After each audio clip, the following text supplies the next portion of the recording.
Part 9 chapter 121। वही दुआ की पूरी बात सुनकर गुरु की आंखें पूरी तरह से ठंडी हो जाती है। वह दुआ के आंसुओं को अपने होठों में भरकर उसके गालों को अपने गालों से रब करके उसके कान में अपनी शांत आवाज में, तुम राणा परिवार के साथ कितने साल रही हो चेरी? गुरु का ऐसा अजब सा सवाल सुनकर दुआ गहरी सांस लेकर 5 हेक्टोमिलीमीटर 6 साल। तो तुम कितना जानती हो राणा परिवार के बारे में? और मुझे तुम कैसे कंपैरिजन कर सकती हूँ? मेरे किसी और के साथ जिस लड़की को मैं 7 साल तक नहीं भूला हूँ, उसे लड़की को मैं एक्सपेरिमेंट होने की वजह से भूल जाऊंगा, ये तुम कैसे सोच सकती हो चेरी? तो अब तुम्हें पनिशमेंट मिलनी चाहिए। पनिशमेंट? दुआ है रानी के साथ, yes. After 20 minutes you will get your own punishment. करते हुए गुरु बढ़िया जी मुस्कुराहट लिए दुआ को देखने लगता है। वह अपनी गर्म सांसें उसके कानों पर छोड़ता है, जिससे दुआ को गूसबम्स फील होने लगते हैं। वह किसी बिल्ली की बच्ची की तरह मासूम आंखों से देखने लगते हैं।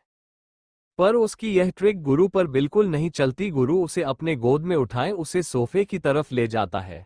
वो उसे सोफे पर बैठा कर बिना देर किए खुद से ही उसे खाना खिलाने लगता है। तो दुआ किसी छोटे बच्चों की तरह खाना खाने लग जाती है। वह कुछ भी नहीं कह रही थी।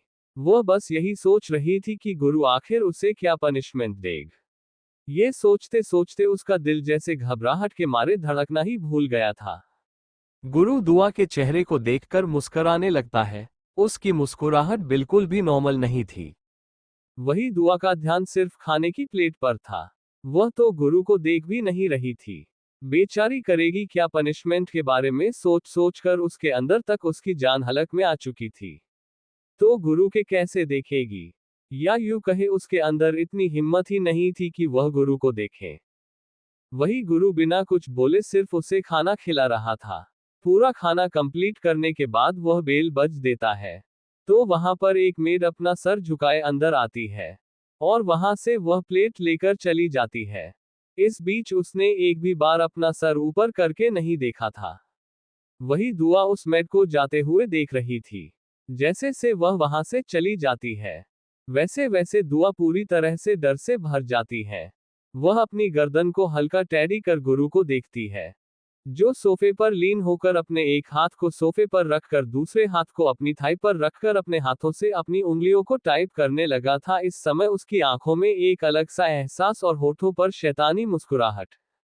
वही दुआ गौर से गुरु की आंखों में देख रहे थे। इस समय गुरु की आंखों में उसे खुद के लिए अनकंट्रोल डिजायर एंड लस्ट साफ साफ देख रहे थे, जिसे देखकर वो अपने टी शर्ट को कस के पकड़ लेती है।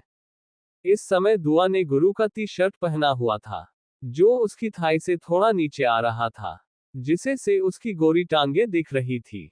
इसी वजह से वो फीमेल मेड ने अपना सर ऊपर करके बिल्कुल भी नहीं देखा था। देखती भी कैसे, उसको अपनी जान गंवानी थोड़ी थी गुरु के हाथों से। वही दुआ अपनी गर्दन हल्की सी गुरु की तरफ घूमकर अपनी डरी हुई आवाज में, मुझे मुझे बहुत नींद आ रही है, मैं सोने जा रही हूँ, कहते हुए जैसे ही अपनी जगह से खड़े होने वाली थी, उससे पहले ही गुरु उसका हाथ पकड़कर अपनी ओर खींच लेता है, जिससे दुआ सीधा गुरु के गोद में जाकर बैठ जाते हैं। गोरे के ऐसे करने से दुआ की सांसें उसके गले में अटकने लगती है। वो अपनी आंखें कस के बंद करके अपने टी शर्ट को कस के पकड़ लेती है, क्योंकि उसे पता था कि आगे कुछ तो सही नहीं होने वाला है। वही गुरु बुआ के कान में मदहोशी से, चेरी हम दोनों को दूर होकर बहुत दिन हो गए हैं, और इस बीच में बहुत ही थक चुका हूं, तो मुझे रिलैक्स की जरूरत है। अब क्या तुम अपने गुरु को रिलैक्स भी नहीं करवा दोगी? ये सुनकर दुआ गुरु को तरफ बड़ी मासूमियत से देखते हुए, पर मुझे बहुत नींद आ रही है, मैं चालू, कल हम इस बात तेरे में बात करेंगे। ये सुनकर गुरु बिना देर किए दुआ के होठों पर अपने हाथ रखकर उसे किस करने लगता है। वो उसे ऐसे किस कर रहा था जैसे किसी प्यासे को पानी मिल चुका हो। जिससे पहले तो दुआ अपनी आंखें हैरानी से बड़ी कर लेती है, फिर धीरे धीरे वह गुरु का साथ देने लगती है, क्योंकि बहुत दिनों से वह भी तो गुरु से अलग थी। ये बात अलग थी कि वह डर रही थी, पर अब गुरु जो उसके साथ बहुत ही प्यार से पेश आ रहा था, तो दुआ भी पिघलने लगी थी और डर को उसने अपने साइड में रखकर गुरु के साथ उसका साथ दे रही है। वही गुरु जब यह महसूस करता है कि दुआ उसका साथ दे रही है, तो दुआ के दोनों पैरों को अपनी कमर की तरफ डाल देता है, जिससे दुआ अपने दोनों पैरों को उसके दोनों साइड रखकर उसके बेहद नजदीक चली जाती है और अपने दोनों हाथों से गुरु की शर्ट के बटन को धीरे धीरे करके खोलना लगती है। वह उसके शर्ट के बटन को खोलकर उसके स्ट्रॉन्ग और मस्क्यूलर चेस्ट अपना हाथ फिर आने लगती है, जिससे गुरु दुआ की कमर को कस के पकड़ लेता है और उसे अपनी गोद में उठाए बेड की तरफ ले जाने लगता है। वह उसे बेड पर ले जाकर उसे अच्छे से लेटा देता है।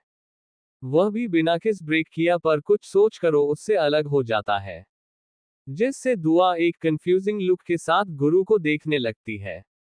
वही गुरु उसके बालों को सहलाते हुए उसके ऊपर से हट जाता है।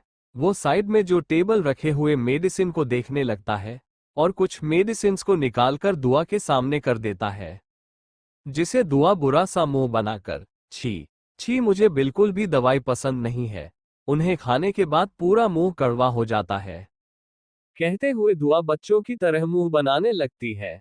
वही उसकी इस हरकत पर गुरु अपनी आंखें छोटी करके, चेरी, अगर तुमने इन मेडिसिन को खाया नहीं तो मेरे पास दूसरा भी रास्ता है। तुम चाहो तो मैं इंजेक्शंस तुम्हें दे सकता हूँ, जिससे ना ही तुम्हारा मुंह कड़वा हो और ना ही तुम्हें टैबलेट खाने की जरूरत पड़े। Now choices. कहते हुए गुरु बड़े आयम के साथ दुआ को देखने लगता है। वही दुआ गुरु की बात सुनकर बिना देर किए उसके हाथों से टैबलेट लेकर दूसरे हाथ से पानी का गिलास लेकर गटागट पीने लगते हैं, क्योंकि इंजेक्शन से तो उसे बहुत डर लगता था। तो इससे बेहतर यही था कि वह जल्दी से टैबलेट कोई खा ले, और जैसे ही उससे टैबलेट को खाती है उसका मुंह पूरी तरह से कड़वा हो जाता है। वह टेबल फर्स्ट क्लास रखना ही वाली थी कि तभी गुरु उसके हाथों से गिलास पकड़कर टेबल पर रख देता है और उसे बिना देर किए बेड पर लेटकर खुद उसके ऊपर जाकर उसके होठों में अपने होंठ डाल देता है। वह अपनी टंग को निकालकर दुआ के मुंह के अंदर डाल देता है, जिससे दुआ को पनीर की सब्जी का स्वाद आने लगता है। उसे थोड़ा सा कड़वापन कम होते हुए महसूस हो जाता है। गुरु दुआ के बालों को सहलाते हुए उसको किस कर रहा था, पर जब वह यह महसूस करता है कि दुआ को सांस लेने में दिक्कत हो रही है, तो वह उससे अलग हो जाता है। वो उसकी गर्दन पर आ जाता है। देखते देखते दोनों के ही कपड़े जमीन पर पड़े हुए थे। इस समय दुआ की सांस पूरी तरह से बढ़ रही थी। तभी उसे अपने दोनों पैरों के बीच हल्का सा दर्द महसूस हो जाता है, जिससे वो गुरु के कंधे को कस के पकड़ लेती है। वही गुरु भी उसके बालों को सहलाने लगता है और करीब 5 मिनट तक वह वैसे ही दुआ के ऊपर लेटा रहता है। करीब 5 मिनट के बाद वह अपनी स्पीड बढ़ा देता है, जिससे दुआ की आवाज और गुरु के गहरी सांस की आवाज है, जो रूम में ही कहीं बंद हो जाती है। इस समय पूरा रूम उन दोनों की हित की वजह से गर्म हो चुका था और बाहर तो ठंड का मौसम था, पर रूम के अंदर ये दोनों ब्लैंकेट के अंदर पसीने में भीगे हुए थे। करीब 2 घंटे बाद गुरु दुआ के ऊपर से उठ जाता है, तो दुआ का चेहरा देखता है, जिसके चेहरे पर पसीने की बूंदें साफ साफ दिख रही थी और चांद की रोशनी में वह बूंदें मोतियों का काम कर रही थी। दुआ के चेहरे का ग्लो उसके चेहरे पर की वह मुस्कुराहट देखकर गुरु अपना सर हिला देता है और उसके बालों को सहलाने लगता है। कुछ ही वक्त बाद उसे नींद आ जाती है। थकान और मेडिसिन का असर जो हो रहा था उस पर उसे सोते हुए देखकर गुरु एक गहरी सांस लेता है और उसके शरीर पर अच्छे से ब्लैंकेट को डालकर खुद अपने लोअर को पहनकर बालकनी की तरफ चला जाता है। वो जैसे ही बालकनी में आता है, उसके हाथों में मोबाइल और सिगरेट दोनों ही मौजूद थी। सिगरेट को देखकर वो सोफे पर फेंक देता है, पर सिगरेट को अपने होठों में नहीं रखता। सुबह अपने मोबाइल को निकालकर किसी को कॉल कर देता है। सामने से कॉल अटेंड होता है तो गुरु के चेहरे पर एक हल्का सा झोंका आकर छू जाता है, जिससे गुरु अपनी आंखें करके गहरी सांस लेता है। फिर अपनी ठंडी आवाज में, जो काम दिया तो हो गया। सामने वाला मुस्कुराते हुए, ब्रो काम तो हो चुका है पर कुछ पता चला है। गुरु सामने वाले की बात पर एक गहरी सांस लेकर, कल सुबह सेम टाइम सेम प्लेस, इतना कहकर गुरु बिना सामने वाले की बात सुने वो कॉल कट कर देता है। जैसे ही वो कॉल करता है, वैसे वो सोफे पर आकर बैठ जाता है। उसके चेहरे पर जो थकान थी वो कहीं गुम सी हो चुकी थी। उसके चेहरे पर एक अलग सी चमक दिख रही थी, पर साथ ही साथ उतना ही वो खतरनाक भी दिख रहा था। वह गहरी आंखों से सामने जान को देखता है, फिर कुछ सोचते हुए मुस्कुराकर अपने कमरे की तरफ बढ़ जाता है। कमरे में आकर दुआ को देखा है, जो बिना किसी फिक्र के साथ आराम से बैठकर सो रही है। वो कुछ सोचकर उसकी तरफ बढ़ जाता है। खुद को अच्छे से ब्लैंकेट से कर करके दुआ को अपने ऊपर लेट देता है और उसके बालों को सहलाते हुए। चैप्टर 122। सामने वाला मुस्कुराते हुए, ब्रो काम तो हो चुका है पर कुछ पता चला है। गुरु सामने वाले की बात पर एक गहरी सांस लेकर, कल सुबह सेम टाइम सेम प्लेस, इतना कहकर गुरु बिना सामने वाले की बात सुने वो कॉल कट कर देता है। जैसे ही वो कॉल करता है, वैसे वो सोफे पर आकर बैठ जाता है। उसके चेहरे पर जो थकान थी, वह कहीं गुम सी हो चुकी थी। उसके चेहरे पर एक अलग सी चमक दिख रही थी, पर साथ ही साथ उतना ही वह खतरनाक भी दिख रहा था। वह गहरी आंखों से सामने जान को देखता है, फिर कुछ सोचते हुए मुस्कुराकर अपने कमरे की तरफ बढ़ जाता है। कमरे में आकर दुआ को देखा है, जो बिना किसी फिक्र के साथ आराम से बैठकर सो रही है। वो कुछ सोचकर उसकी तरफ बढ़ जाता है। खुद को अच्छे से ब्लैंकेट से कर करके दुआ को अपने ऊपर लेट देता है और उसके बालों को सहलाते हुए। Everyone has an addiction. You are mine. You become my obsession. Possessive madness is you in everything. कहते हुए गुरु दुआ को देखने लगता है। इस समय उसकी आंखें हाथ से ज्यादा गहरी हो चुकी थी। उसके बालों को सहलाते हुए खुद भी गहरी नींद में चल जाता है। कितने दिनों बाद आज दुआ और गुरु एक साथ सुकून से सो रहे थे। यह बात अलग है कि गुरु के दिमाग में दुआ के लिए पागलपन है, पर वक्त रहते कुछ फीलिंग्स बादल भी जाती है। अब देखना यह है कि गुरु अपनी फीलिंग कब बदलता है। वही यहाँ तो गुरु आराम के साथ अपनी दुआ को बाहों में लिए सोए हुआ था, पर कोई था जिसके आंखों से नींद ओझल हो चुकी थी। राणा पैलेस में नीलिमा अपनी बालकनी के सोफे पर बैठी हुई थी। इस समय ठंडी हवाओं का झोंका उन्हें छूकर जा रहा था और उनका चेहरा पूरी तरह से ठंडा था। उनके चेहरे पर कोई एक्सप्रेशन नहीं थे, बस आंखों में आंसू जरूरत है और साथ ही साथ उनकी आंखें पूरी तरह से लाल हो चुकी थी। इसका मतलब साफ था कि वह बहुत देर तक रो रही है। नीलिमा ऐसे ही सामने देख रही थी। तभी वह अपने कंधे पर अभिजीत का हाथ महसूस करती है, तो बिना किसी हिचकिचाहते हुए उस हाथ को अपने कंधे से हटाकर सोफे पर थोड़ी दूरियां बनाते हुए बैठ जाती है, क्योंकि अभिजीत सोफे के दूसरे साइड बैठा हुआ था और उन दोनों के बीच जरा भी जगह नहीं थी, जिसकी वजह से नीलिमा ने अपने और अभिजीत के बीच थोड़ी सी जगह बनाई हुई थी। वही नीलिमा का ऐसे उसके हाथों को उसके कंधे से हटाना और खुद से दूर होते हुए देखकर अभिजीत एक गहरी सांस लेता है। वह सामने देखने लगता है। दोनों में कुछ देर के शांति छाई हुई थी। दोनों में से कोई कुछ नहीं बोल रहा था। जहां अभिजीत बार बार नीलिमा का चेहरा देख रहा था, तो वही नीलिमा सिर्फ अपनी ठंडी आंखों से सामने चांद को देख रही थी। कहीं ना कहीं नीलिमा का ऐसा बिहेवियर वाकिफ था, क्योंकि नीलिमा ने दुआ को अपनी सगी बेटी से भी बढ़कर माना है, और उसका ऐसा लापता होना और गुरु की बातें, जिससे नीलिमा पूरी तरह से टूट चुकी थी। और सबसे बड़ी बात यह थी कि अभिजीत पर नाराज होने की वजह यह है कि अभिजीत की वजह से ही नीलिमा ने दुआ की शादी गुरु के साथ करवाई थी। उसने भरोसा दिया था कि गुरु कभी दुआ का साथ नहीं छोड़ेगा, पर गुरु की बातों की वजह से वह भरोसा पूरी तरह से कांच के टुकड़ों की तरह टूट चुका था और वह टुकड़े नीलिमा के दिल में जा लगे थे। नीलिमा को देखकर अभिजीत एक गहरी सांस लेकर सामने जान की तरफ देखकर, नाराज हो? नीलिमा वैसे ही सामने देखकर, नाराज तो अपनों से होते हैं, यहाँ पर तो मुझे कोई अपना नजर ही नहीं आ रहा है। नीलिमा की बातें अभिजीत को कांटे की तरह उसके दिल में चुभ रही थी। वह गहरी सांस लेकर, नीलिमा, मैंने अक्सर तुमसे यही कहा है कि गुरु को समझो, उसकी बातों के पीछे कुछ ना कुछ तो मतलब होता है। अभिजीत की बात सुनकर नीलिमा हंसते हुए, अभिजीत तुम्हारा कहने का मतलब क्या है तुम्हारा? वह गुरु क्या कह रहा है कि शादी करेगा, वह भी किसी दूसरी लड़की के साथ? और दुआ, दुआ का क्या है? वह कहाँ पर है? क्या कर रही है? किसी हाल में है? कुछ पता है उसे? और तुम कह रहे हो कि गुरु की बातों के पीछे कुछ ना कुछ मतलब है। अब तुम ये तो नहीं कहना चाहते हो ना कि गुरु अब दूसरी शादी करके इस घर में एक लड़की को लाना है दुआ की जगह पर? उद्धरण चिन्ह।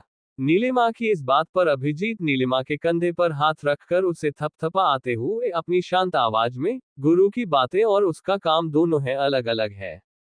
हमेशा ही गुरु की बातों में गहरा राज छुपा रहता है, जो कभी भी समझ नहीं पाओगी।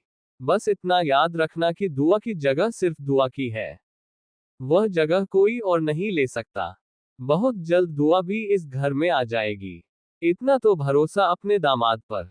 गुरु को ऐसे ही मौत का सौदागर नहीं कहा जाता है नीलिमा, कहते हुए अभिजीत वहां से चले जाते हैं।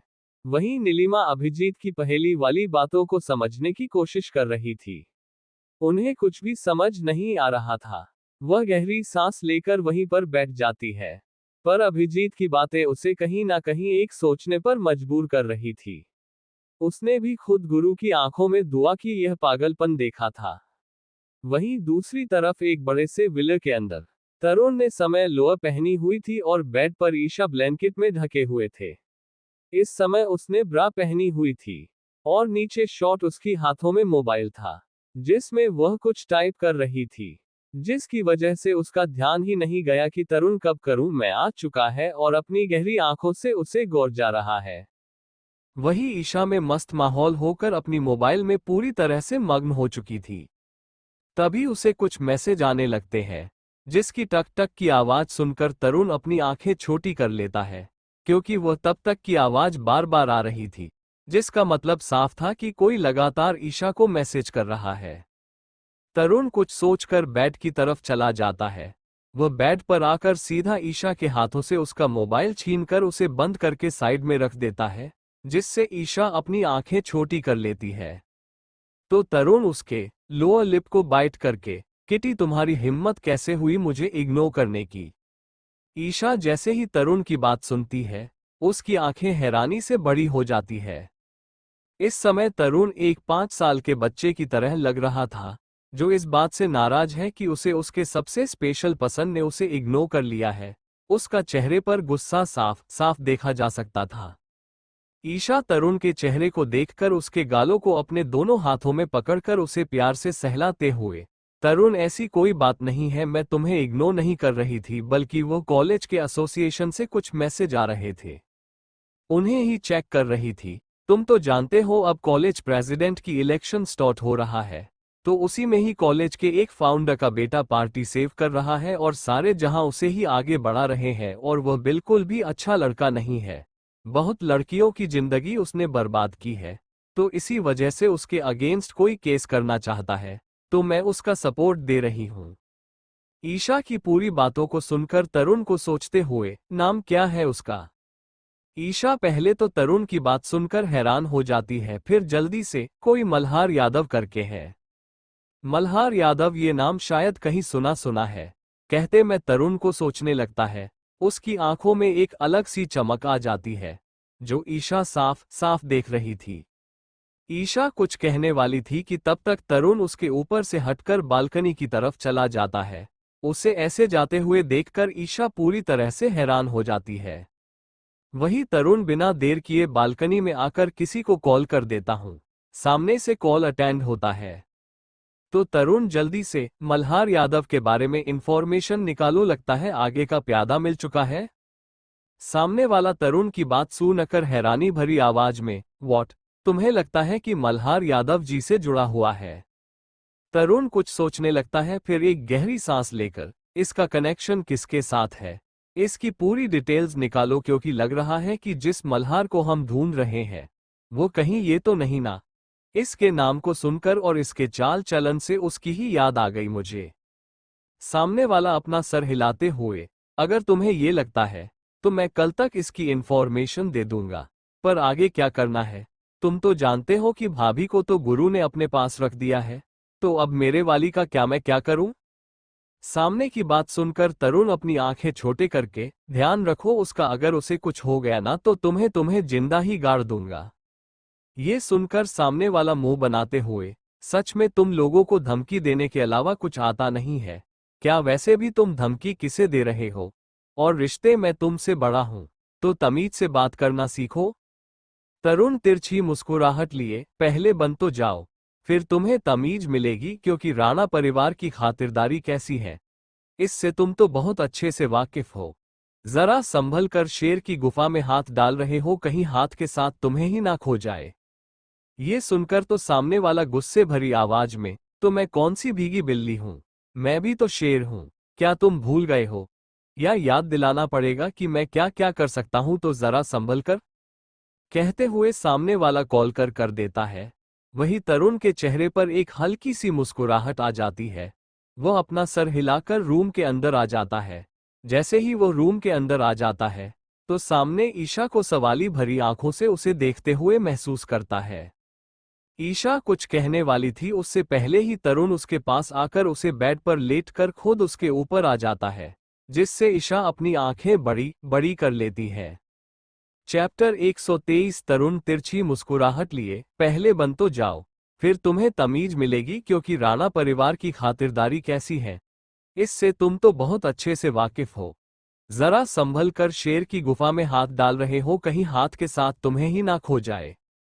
ये सुनकर तो सामने वाला गुस्से भरी आवाज में, तो मैं कौन सी भीगी बिल्ली हूं, मैं भी तो शेर हूं, क्या तुम भूल गए हो?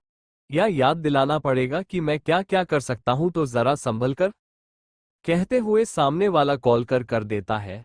वही तरुण के चेहरे पर एक हल्की सी मुस्कुराहट आ जाती है। वह अपना सर हिलाकर रूम के अंदर आ जाता है। जैसे ही वो रूम के अंदर आ जाता है, तो सामने ईशा को सवाली भरी आंखों से उसे देखते हुए महसूस करता है।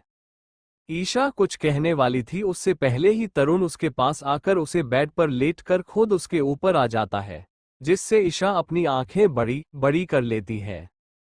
तरुण के ऐसे ऊपर आने से ईशा उनके सीने पर हाथ रखकर अपनी आंखें दिखाते हुए, तरुण ये सब क्या है? अब तुम मुझ पर से उठो, पहले ही बहुत देर हो चुकी है। अगर मुझे घर जाना चाहिए, नहीं तो अगर पापा को पता चला ना तो पक्का। तभी तरुण उसके होठों पर अपना अंगूठा रखकर उसे शांत करते हुए, किटी कितना बोलता हूं और इतना टेंशन हम, ये तो सही नहीं है। तुम्हें तो मेरे होते हुए किसी और का टेंशन कैसे आ सकता है? रही बात तुम्हारे उस बाप की, मतलब मेरा होने वाला ससुर, उसका मुंह मैंने पहले से ही बंद कर रखा है, तो डोंट वरी, वो तुम्हें कुछ नहीं कहेगा। ये सुनकर ईशा पहले तो मुंह बनाने लगती है, फिर अपनी आंखें रोल करते हुए मुंह बनाकर, मतलब अब तुमने क्या किया है पापा के साथ? इस पर तरुण ईशा की गर्दन पर अपना चेहरा छुपाते हुए, ज्यादा कुछ नहीं, बस बता दिया है कि मैं उनका होने वाला दामाद हूं, तो थोड़ा तमीज से पेश आए, और अब उनका हक मेरी किटी पर से हट चुका है, तो उन्हें अपने घर वालों पर ज्यादा अटेंशन देनी चाहिए, मेरी किटी पर नहीं। ये सुनकर तो ईशा का पूरा चेहरा हैरानी से भर जाता है। वह हैरानी भरी आवाज में, मतलब तुमने पापा को हम दोनों के बारे में बताएं, कब और कैसे, और उन्होंने क्या कहा? हम, इट इज सीक्रेट, मैं तुम्हें नहीं बता सकता। बस इतना समझो कि आज के बाद तुम्हें कोई भी हाथ नहीं लगाएगा, चाहे वह तुम्हारी वह माँ हो, वह सो कॉल्ड बहन हो, को ये भी तुम सिर्फ मेरी हो। कहते हुए तरुण की आंखों में ईशा के लिए जुनून, पागलपन साफ साफ देखा जा सकता था। ये देखकर ईशा सिर्फ अपना सर हिला देती है। तभी तरुण बिना देर किए ईशा के होठों पर अपने होंठ रखकर उसे किस करने लगता है, जिससे ईशा सिर्फ अपना सर हिला देती है और अपनी आंखें बंद कर लेती है, और अपने दोनों हाथ तरुण के पीठ की तरफ ले जाने लगते हैं। करीब 20 मिनट बाद तरुण ईशा के होठों को छोड़ देता है, जिससे ईशा गहरी गहरी सांसें लेने लगती है। उसकी सांसें अनकंट्रोल हो चुकी थी। तरुण गौर से ईशा के चेहरे को देखने लगता है, जो पूरी तरह से लाल हो चुका था। उसके चेहरे को देखकर एक गहरी सांस लेकर उसके सीने पर अपना सर रखकर अपनी आंखें बंद कर लेता है और ईशा की दिल की धड़कनें सुनने लगता है। वही ईशा भी अपनी आंखें बंद करके तरुण के बालों को सहलाने लगती है। दोनों ही नॉर्मल हो चुके थे और कुछ ही देर बाद दोनों को ही गहरी नींद आ जाती है। दूसरी तरफ फार्म हाउस, एक बाइक आकर रुक जाती है। ध्रुव अपना हेलमेट निकालकर बाइक से उतरकर जैसे ही आगे जाने वाला था, तभी उसे किसी का कॉल आ जाता है, जिससे वो कॉल अटेंड करता है।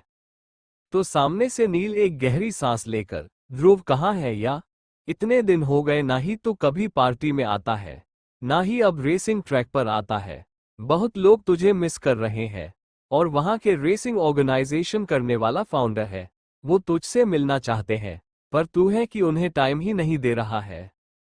ये सुनकर ध्रुव एक गहरी सांस लेकर, यार कुछ दिनों के लिए मन शांत करने के लिए बाहर आया हूँ।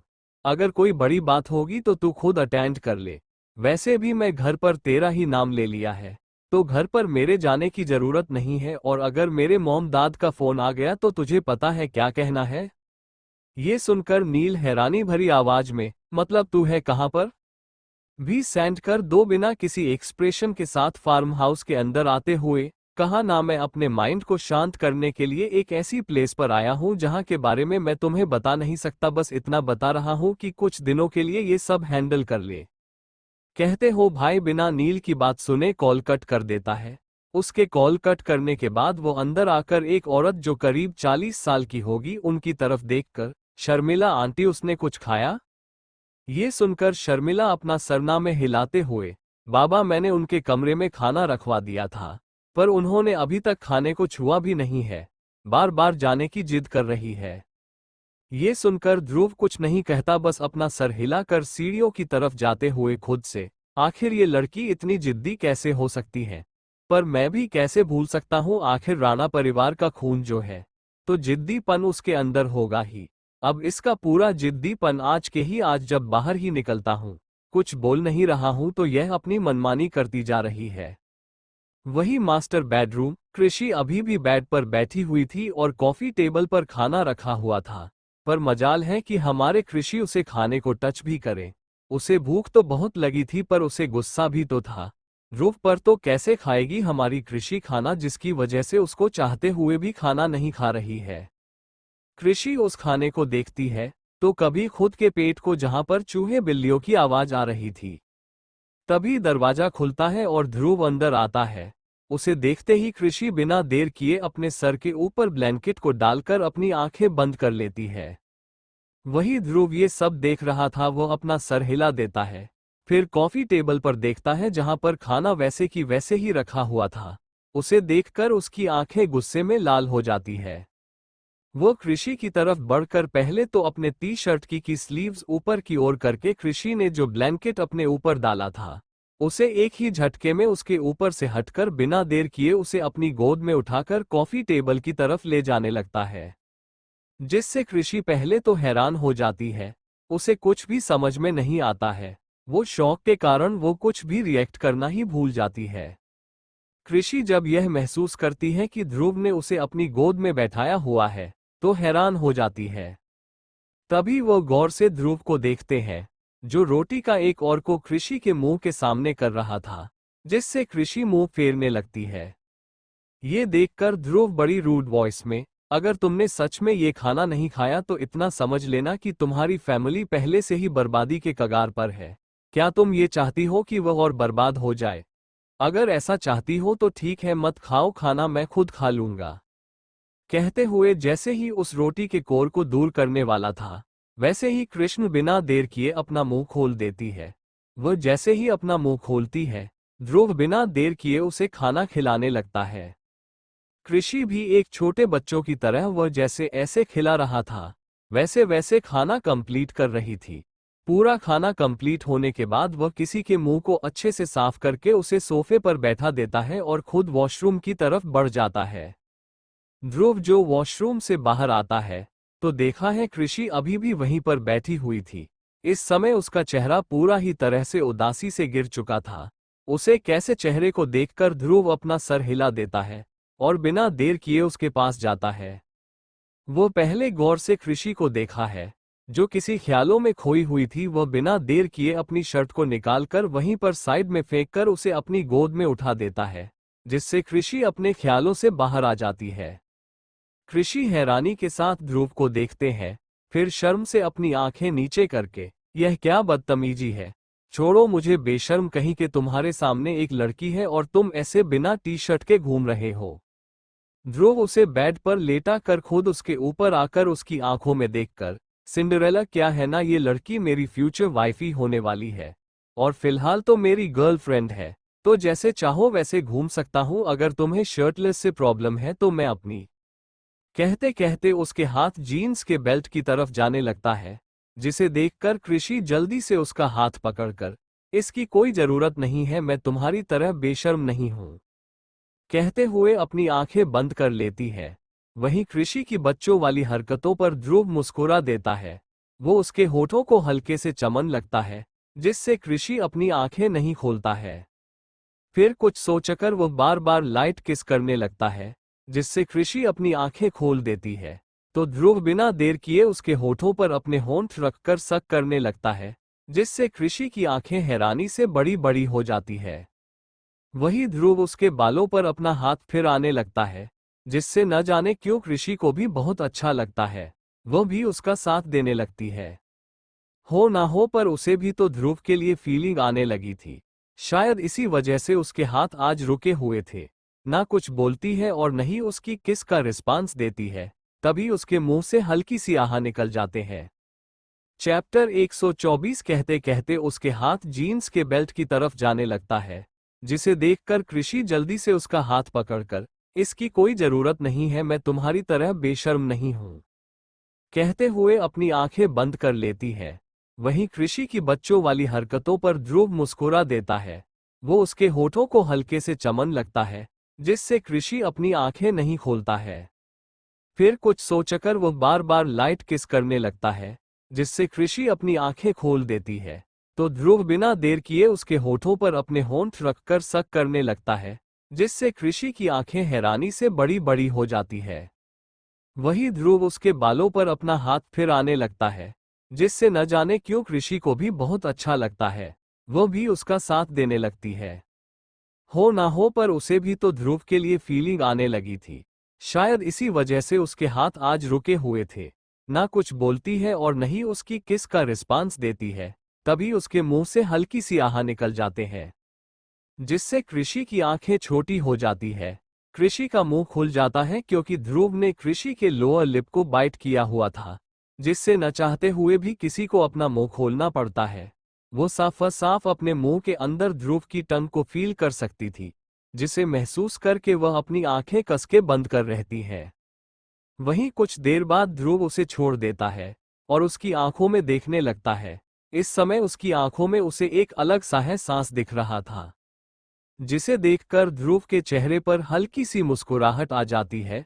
वो उसके माथे को चूम कर अपने ऊपर करके उसके बालों को सहलाते हुए, डोंट वरी, मैं अपनी लिमिट क्रॉस नहीं करूंगा, पर याद रहे तब तक ही मैं शांत रहूंगा जब तक हमारी शादी ना हो, और शादी तो बहुत जल्द होने वाली है, तो तुम्हें पता है आगे क्या करना होता है, कहते हुए ध्रुव उसके बालों को सहलाने लगता है।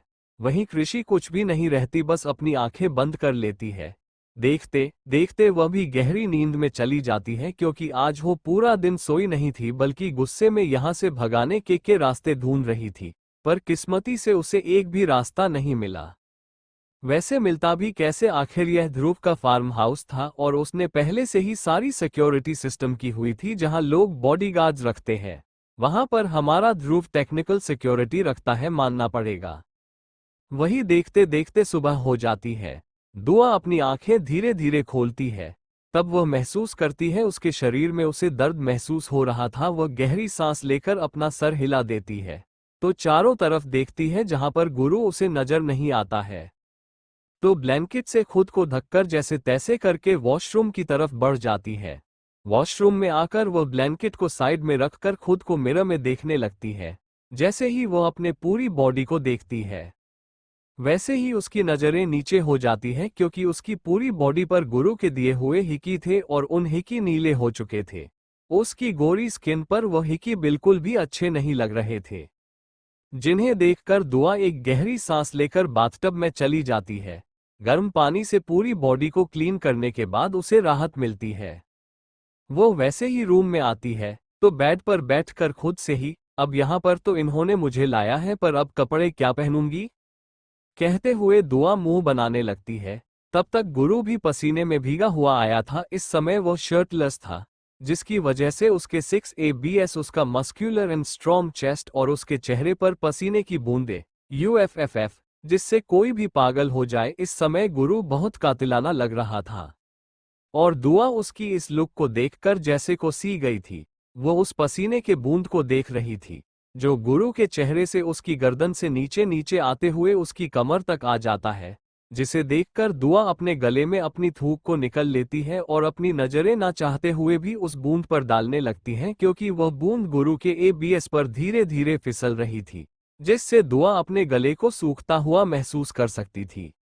वही गुरु जो अपने शर्ट से बालों को पूछ रहा था, उसकी नजर जैसे ही दुआ पर चली जाती है तो उसके चेहरे पर तिरछी मुस्कुराहट आ जाती है। वो कुछ सोचकर अपनी लोअर को थोड़ा सा लूज कर देता है, जिससे दुआ अपनी आंखें बड़ी बड़ी कर लेती है। वह ऐसे देख रही थी जैसे उसके सामने कोई खजाना या हीरे जवाहरात है।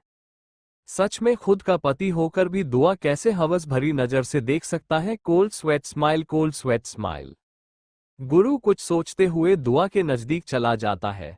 वो उसके सामने आकर नीचे झुककर उसके कान में, चेरी बैड मैनर्स, ऐसी कोई अपने पति को हवस भरी नजरों से देखा है?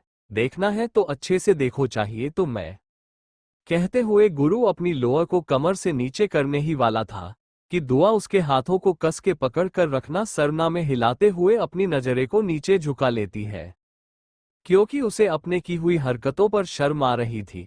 उसके कान पूरी तरह से लाल हो चुके थे और उसके चीक्स तो बर्निंग रेड होने लगे थे। उसे अब मुझे समझ में नहीं आ रहा था कि वह कैसे गुरु से अपनी नजरें मिलाए।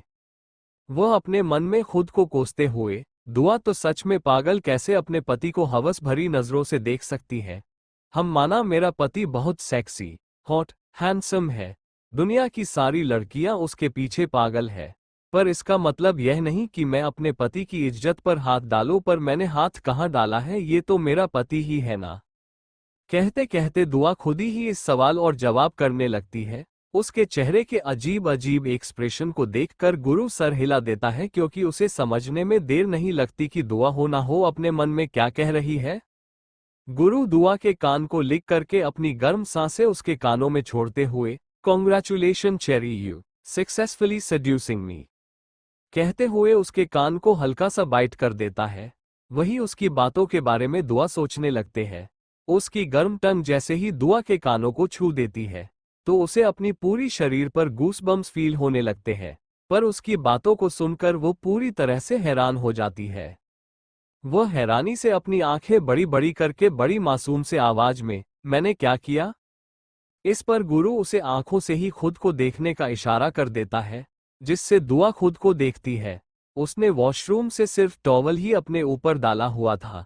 वो टॉवल भी उसके ऊपर से नीचे नीचे जा चुका था, जिसकी वजह से दुआ की अपर बॉडी पर एक भी कपड़ा नहीं था और उसके निशान साफ साफ दिख रहे थे। इसे देखकर दुआ बिना देर किए जल्दी से ब्लैंकेट को अपने ऊपर डालकर किसी खरगोश के बच्चे की तरह गुरु को देखने लगती है, जैसे गुरु कोई शेर हो और वो एक खरगोश का बच्चा हो। वही गुरु भी उसे गौर से देख रहा था। उसके चेहरे पर एक अजीब सी मुस्कुराहट आ जाती है, जिसे देखकर दुआ के चेहरे पर हल्की सी पसीने की बूंद आ जाती है। गुरु बिना देर किए दुआ के ऊपर से वह ब्लैंकेट को हटाकर उसे बेड पर लेटकर खुद उसके ऊपर आ जाता है। जी ससे दुआ अपनी आंखें हैरान से बड़ी बड़ी कर लेती है। उसे कुछ भी समझ में नहीं आता। वो कुछ समझ पाते उससे पहले ही गुरु अपने होठों को उसके होठों पर रख देता है, जिससे पहले तो दुआ कुछ रिएक्ट करना ही भूल जाती है, पर बाद में गुरु के ऐसे सॉफ्टली उसके होठों को सक करने के बाद दुआ सब कुछ भूल जाती है और उसके बालों से खेलने लगते हैं। वो उसका साथ पूरा दे रही थी और गुरु भी यह महसूस कर रहा था। देखते देखते उसने दुआ के शरीर से उसके टॉवल को अलग कर दिया था, जिससे दुआ अपनी नीली आंखों में दुनिया भर की मासूमियत लिए गुरु को देखने लगती है। गुरु की आंखों में वह खुद के लिए अलग अलग इमोशंस देख सकती थी और इस समय उसे इसे देखकर दुआ कुछ भी कहती नहीं है, वो बस उस पल के झपला देती है, जिसे देखकर गुरु जल्दी से अपनी लोअर को निकाल देता है और बिना देर किए दुआ के ऊपर आ जाता है। कुछ देर बाद दुआ की चीख पूरे रूम में सुनाई देती है। दुआ गहरी गहरी सांस भी ले रही थी और बीच बीच में चिल्ला भी रही थी। उसकी आवाज सुनकर कोई भी शर्मा जाता, पर नसीब अच्छा था कि रूम साउंड प्रूफ था, जिसकी वजह से यह नौबत आई नहीं थी। करीब 1 घंटे बाद गुरु दुआ के ऊपर से हट जाता है तो दुआ उसके सीने पर अपना सर रखकर अपनी आंखें बंद करके गहरी गहरी सांस लेने लगते हैं। गुरु भी गहरी सांस ले रहा था। वो एक हाथ से उसके बालों को सहला रहा था, साथ ही कुछ सोच रहा था। इस समय उसकी आंखें हाथ से ज्यादा गहरी हो चुकी थी, जैसे वह किसी गहरी सोच में हो। दुआ कुछ सोचते हुए गुरु की तरफ देखकर, आपने मुझे अभी तक यह नहीं बताया कि आपको मेरे बारे में कैसे पता चला, और आप वहां पर कैसे आ गए, और तो और उस जेफ भाई का क्या, उसने कब से आपका साथ देना शुरू कर दिया? दुआ के नॉनस्टॉप सवालों को सुनकर गुरु अपनी आंखें बंद करके गहरी सांस लेकर नॉर्मल ट्यूनिंग में, बस जब से मेरी चेरी मुझे सच छुपाने लगी थी तब से। तुम्हें क्या लगता है मैं अपनी चेरी को अच्छे से जानता नहीं हूं? जब तुम मॉल से घर पर आई थी, तब तुम्हें जब होश आया था तो तुम्हारे चेहरे पर मैंने चमक और मुस्कुराहट देखी थी। उसके बाद मुझे सब कुछ समझ में आने लगा था, फिर मैंने इन्फॉर्मेशन निकाली और तुम तो मेरे बारे में बहुत अच्छी तरह से जानती हो, तो मुझे तुम्हारी इन्फॉर्मेशन निकलने में वक्त नहीं लगा। कहते कहते गुरु अपनी गहरी आंखों से दुआ को देखता है, जिसकी आंखों में हैरानी साफ साफ देखी जा सकती थी। चैप्टर 125 दुआ कुछ सोचते हुए गुरु की तरफ देखकर, आपने मुझे अभी तक यह नहीं बताया कि आपको मेरे बारे में कैसे पता चला, और आप वहां पर कैसे आ गए, और तो और उस जेफ भाई का क्या, उसने कब से आपका साथ देना शुरू कर दिया? दुआ के नॉनस्टॉप सवालों को सुनकर गुरु अपनी आंखें बंद करके गहरी सांस लेकर नॉर्मल ट्यूनिंग में, बस जब से मेरी चेरी मुझे सच छुपाने लगी थी तब से। तुम्हें क्या लगता है मैं अपनी चेरी को अच्छे से जानता नहीं हूं? जब तुम मॉल से घर पर आई थी, तब तुम्हें जब होश आया था तो तुम्हारे चेहरे पर मैंने चमक और मुस्कुराहट देखी थी। उसके बाद मुझे सब कुछ समझ में आने लगा था, फिर मैंने इन्फॉर्मेशन निकाली और तुम तो मेरे बारे में बहुत अच्छी तरह से जानती हो, तो मुझे तुम्हारी इन्फॉर्मेशन निकलने में वक्त नहीं लगा। कहते कहते गुरु अपनी गहरी आंखों से दुआ को देखता है, जिसकी आंखों में हैरानी साफ साफ देखी जा सकती थी। दुआ हैरानी भरी आवाज में अपनी आंखें बड़ी बड़ी करके बेड पर बैठकर, मतलब आपको सब कुछ पहले से पता था, तो आपने मुझे बताया क्यों नहीं, और यह सब रोका क्यों नहीं? आपको पता था कि मुझे सब किडनैप करने वाले हैं और स्विट्जरलैंड, फिर ये सब क्यों? और मुझे एक बात समझ नहीं आ रहा कि आखिर आपने मुझे उस बीच में क्यों फेंक दिया, और वह कंकाल क्यों दिखाई दिए मुझे? ये सुनकर गुरु एक गहरी सांस लेकर दुआ को अपनी ओर खींच लेता है, जिससे दुआ उसके सीने से जलक जाते हैं। वो उसे अपने ऊपर लेटकर उसके बालों को उसके कान के पीछे करते हुए, क्योंकि तुम्हें मेरी असलियत पता होनी चाहिए। मुझे अच्छे से पता था कि आगे का रास्ता कितना खतरनाक है, और तुम कहीं टूट ना जाओ। इसी वजह से तुम्हें मेरी सच्चाई पहले से ही पता होना चाहिए। और वैसे भी मुझसे ज्यादा तो तुमने बहुत अच्छा खेल खेला है। मुझे लगा नहीं था कि मेरी चेरी के पास इतना भी दिमाग होगा। और सबसे बड़ी बात, इतनी अच्छी एक्टिंग। आई एम इम्प्रेस, कहीं ना कहीं तुम मेरी क्वीन बनने की क्वालिटी है। ये सुनकर दुआ अपनी आंखें छोटी करके, पर मुझे बिल्कुल भी पसंद नहीं है बुरे काम, और आप तो बहुत बुरे वाले काम करते हो ना? गुरु दुआ की आंखों में देखते हुए कहता है, यू ट्रस्ट मी?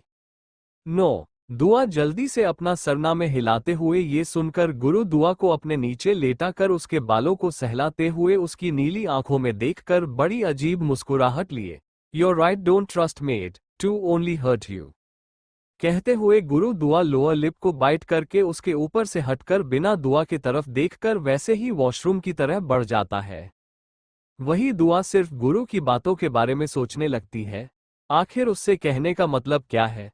उसने तो ऐसे ही कहा था, पर गुरु गुरु क्या कहना चाहते था आखिर? यह उसे समझ नहीं आ रहा था। दुआ वैसे ही बेटी किसी गहरी सोच में थी। तब तक गुरु भी फ्रेश होकर आ जाता है। वह दुआ को देखकर अपना सर हिला देता है। दुआ को उसने जैसे ही छोड़ा था वैसे ही अब है। वह तो ना ही अपनी जगह से ही ली थी, ना ही उसने कुछ पहना था। गुरु दुआ को देखकर अपनी शांत आवाज में, cherry, you want one around again? I don't mind if you want. गुरु की बात सुनकर दुआ तो पहले तो कुछ समझ नहीं आता, पर जैसे ही वो गुरु की बातों का मतलब समझती है, वो अपनी आंखें हैरानी से बड़ी बड़ी कर लेती है। वो जल्दी से खुद को ब्लैंकेट से कर मुंह बनाते हुए, यू। दुआ इसके आगे कुछ कहा पति उससे पहले ही गुरु उसे एक ठंडी आंखों से देखने लगता है, जिसे दुआ कुछ नहीं कहती। वो अपने शब्द उसके मुंह में ही रह जाते हैं। और वही दुआ के ऐसे चेहरे को देखकर गुरु अपना सर हिलाकर गुनगुनाते हुए अपने कबर्ड की तरफ चला जाता है। उसमें से एक शर्ट और लोअर को पहनकर दुआ की तरह बढ़ जाता है। गुरु ऊपर से नीचे तक दुआ को देखकर, तुम्हारे कपड़े? दुआ ये सुनकर अपनी आंखें छोटी करके, वो कहाँ पर है? दुआ की बात पर गुरु अपनी गर्दन टेढ़ी करके अपने हाथों से कबर्ड की तरफ इशारा करके, वहां पर है। शायद तुम्हें देखा नहीं होगा या तुम चाहती हो कि मैं तुम्हें कपड़े, कहते हुए वह नीचे जोकर दुआ की गर्दन पर अपनी गर्म सांसें छोड़ देता है। तो वही दुआ अपनी आंखें बड़ी करके उसके पीछे होकर, ऐसी कोई बात नहीं है, मुझे लगा कि यहाँ पर कोई कपड़े ही नहीं होंगे मेरे लिए। इस पर गुरु से दुआ के बालों को सहलाते हुए, क्रेजी गर्ल, कहते हैं वह वहां से चला जाता है। वही दुआ भी अपना सर हिलाकर कबाड़ की तरफ चली जाती है। वह जैसे ही कपबोर्ड को खोलती है तो वहां पर अलग अलग ब्रांड के अलग अलग कपड़े थे। वो गौर से उन कपड़ों को देखते हैं, पर वहां पर कोई भी रिवीलिंग कपड़ा नहीं था। सभी लॉन्ग ड्रेस थी या जीन्स थी, पर शॉर्ट्स का तो नाम निशान ही नहीं था वहां पर।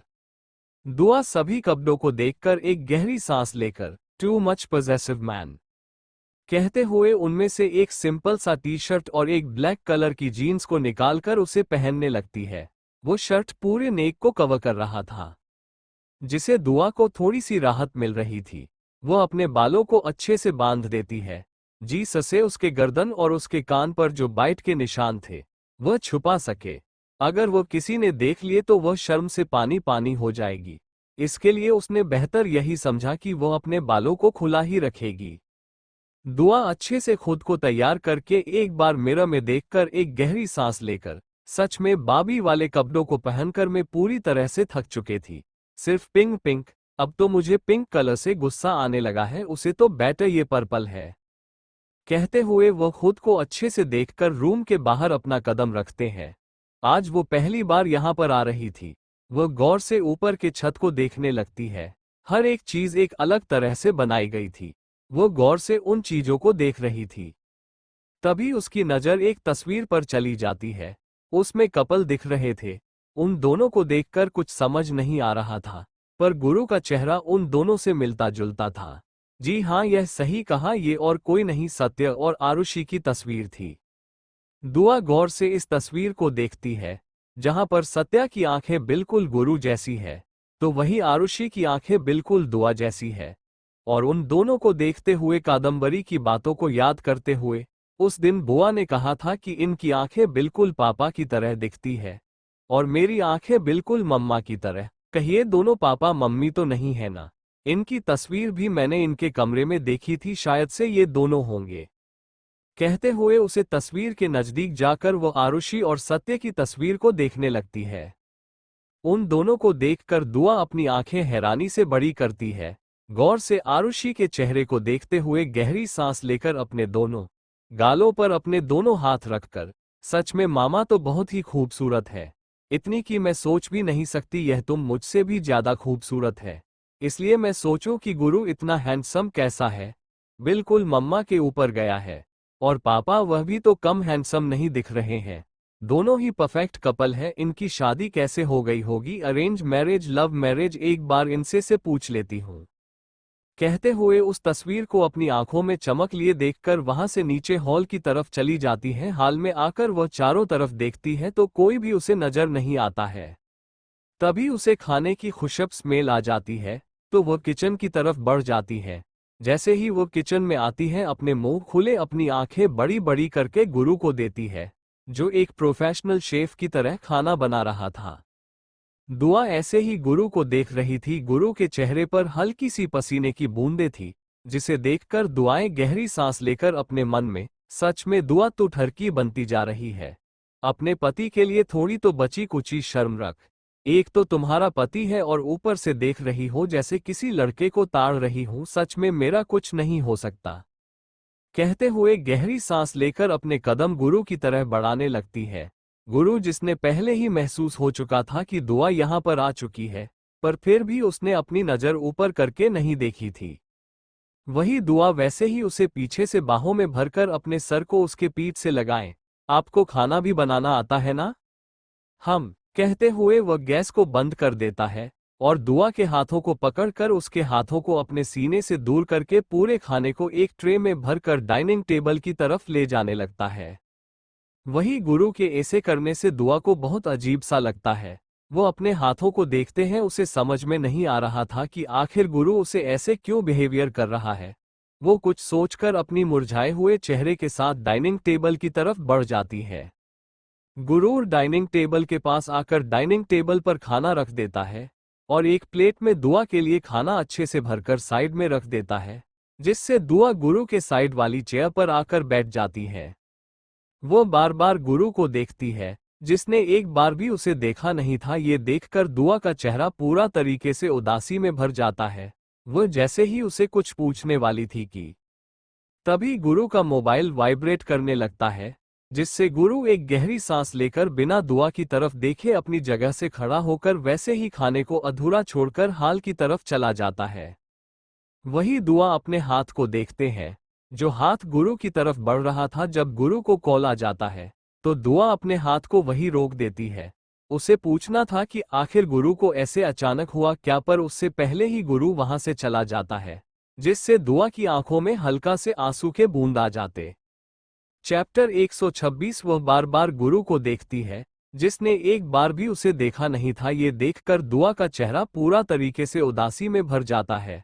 वो जैसे ही उसे कुछ पूछने वाली थी कि तभी गुरु का मोबाइल वाइब्रेट करने लगता है, जिससे गुरु एक गहरी सांस लेकर बिना दुआ की तरफ देखे अपनी जगह से खड़ा होकर वैसे ही खाने को अधूरा छोड़कर हाल की तरफ चला जाता है। वही दुआ अपने हाथ को देखते हैं, जो हाथ गुरु की तरफ बढ़ रहा था। जब गुरु को कॉल आ जाता है तो दुआ अपने हाथ को वही रोक देती है। उसे पूछना था कि आखिर गुरु को ऐसे अचानक हुआ क्या, पर उससे पहले ही गुरु वहां से चला जाता है, जिससे दुआ की आंखों में हल्का से आंसू के बूंद आ जाते।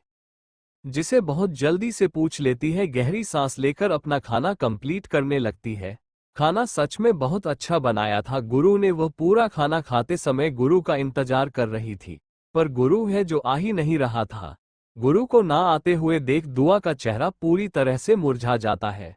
लास्ट वह थोड़ा सा खाना छोड़कर हॉल की तरफ बढ़ जाती है, जहां पर गुरु किसी से बात कर रहा था। ये देखकर दुआ कुछ सोचकर गुरु के पीछे चली जाती है। वो बिना देर किए एक को पीछे से गले लगकर उसके पीठ को हल्का सा चूम लेते हैं और अपनी आंखें बंद कर लेती है। वही गुरु जो किसी से बात कर रहा था, वो जब यह महसूस करता है कि दुआ उसके पीछे है, तो वह बिना किसी एक्सप्रेशन के साथ सामने वाले से बात कंटिन्यू करता है। कोई लड़की थी जो गुरु से बात कर रही थी। गुरु अपनी ठंडी आवाज में, मोनिका जितना हो सके उतना ये काम जल्दी होना चाहिए। मुझे देरी बिल्कुल भी पसंद नहीं है। कल तक हमारा लौट इंडिया से बाहर जाना चाहिए। सामने से मोनिका कुछ कहती है तो गुरु हल्का सा मुस्कुराते होंगे, गुड गर्ल कहते हुए वो कॉल कट कर देता है। तभी उसे कुछ अलग सा महसूस होता है। वह दुआ के हाथों पर अपना हाथ रखता है, जो उसके सामने पर था। वो उसके हाथों को पकड़कर दुआ को देखता है, जो छोटे बच्चे की तरह उसे घूरे जा रही है। गुरु दुआ की तरफ देखकर एक आईब्रो ऊपर करके, व्हाट हैपेंड चेरी? ये सुनकर दुआ अपनी आंखें छोटी करके, वो लड़की कौन थी जिससे आप बात करते थे? None of your business Cherry कहते हुए गुरु वहां से जाने वाला था कि तभी दुआ अपने छोटे हाथों से उसकी हाथों को पकड़कर अपनी आंखें रोल करते हुए, मतलब गुरुद्वारा को अपनी ओर खींचकर उसे गोद में उठाकर सोफे की तरफ ले जाने लगता है।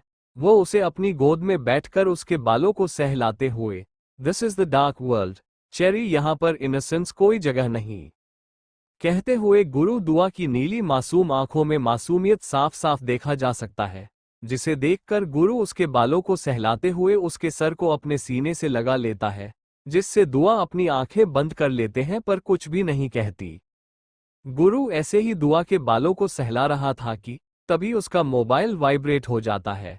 मोबाइल को देखता है जहां पर उसे कुछ मैसेज शो हो रहे हैं। उन्हें देखकर वह गहरी सांस लेता है।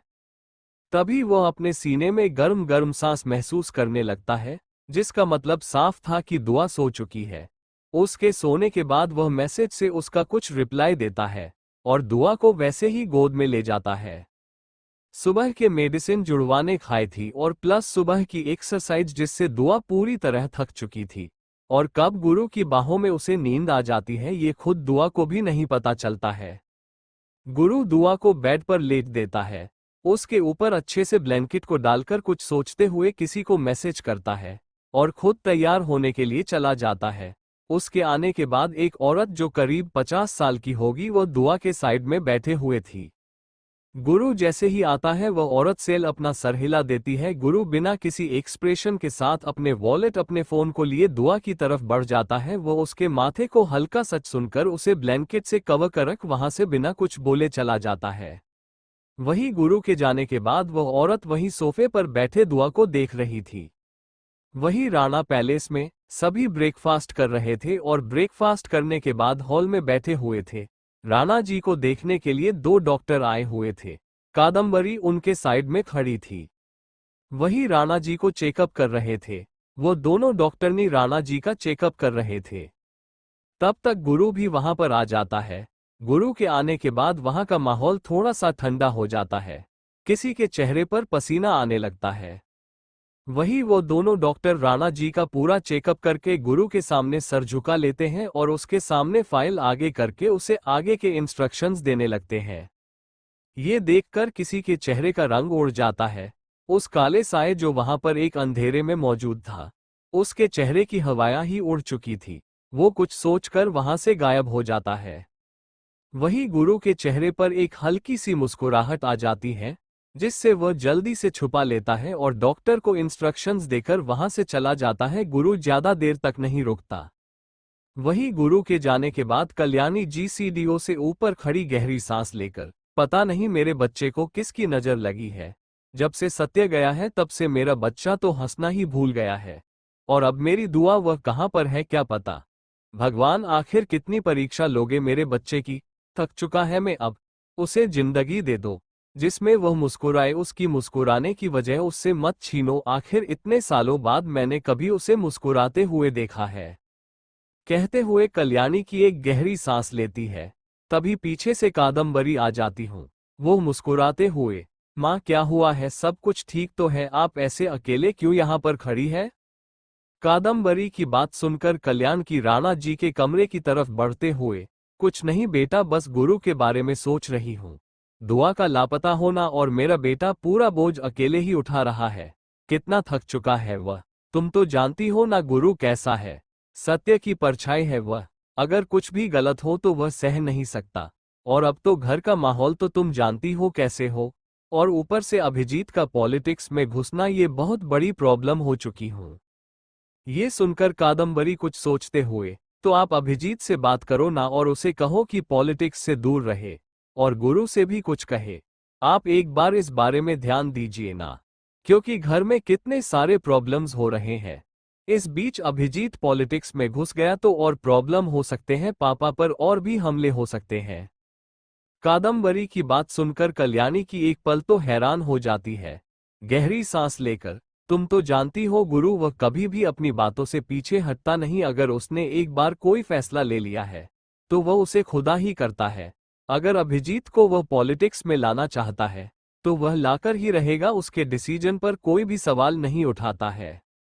ये सुनकर कादम्बरी मुंह बनाते हुए, तो इसमें क्या है माँ, आप उसके डिसीजन को बदल भी सकती है। आप भी जानती हैं कि घर में माहौल क्या है। और इस बीच गुरु को सिर्फ पॉलिटिक्स का सोच रहा है। आपने कभी देखा है, ना ही दुआ यहाँ पर है, ना ही कृषि का कोई पता चल रहा है। तो आप मुझे बताइए कि कैसे हम गुरु पर इतना सारा लोड दे सकते हैं। अब तो तरुण को भी सबको संभालना चाहिए। उससे भी कुछ काम आने दीजिए, उसे भी सब कुछ करना चाहिए। तभी पीछे से तरुण आते हैं अपनी शांत आवाज में, बुआ जी इसकी परेशानी आप मत कीजिए, मैं अपने भाई का साथ बिल्कुल दूंगा। और वह जो चाहता है मैं उसी के साथ रहूंगा, चाहे इसके लिए मुझे कुछ क्यों ना करना पड़े। तब तक कल्याणी जी वहां से राणा जी की कमरे की तरफ बढ़ चुकी थी। तो वहीं कादम्बरी तरुण के सामने खड़ी होकर, पर कब तक तरुण तुम गुरु के ही पीछे रहोगे, आखिर तुम्हें भी तो खुद का कुछ करना चाहिए। लोगों की नजरों में सिर्फ गुरु ही आ रहा है, तुम नहीं। फिर तुम भी राणा परिवार के बेटे हो, सबको पता होना चाहिए कि तरुण राणा इस राणा परिवार का वंश है। ये सुनकर तरुण कुछ नहीं कहता है, तो कादम्बरी उसके कंधे पर हाथ रखकर, मैं यह नहीं चाहती कि तुम दोनों भाइयों में दरार हो, पर तुम देख रहे हो कि गुरु अकेले ही सब कुछ हैंडल कर रहा है और डिसीजन भी अकेले रह रहा है।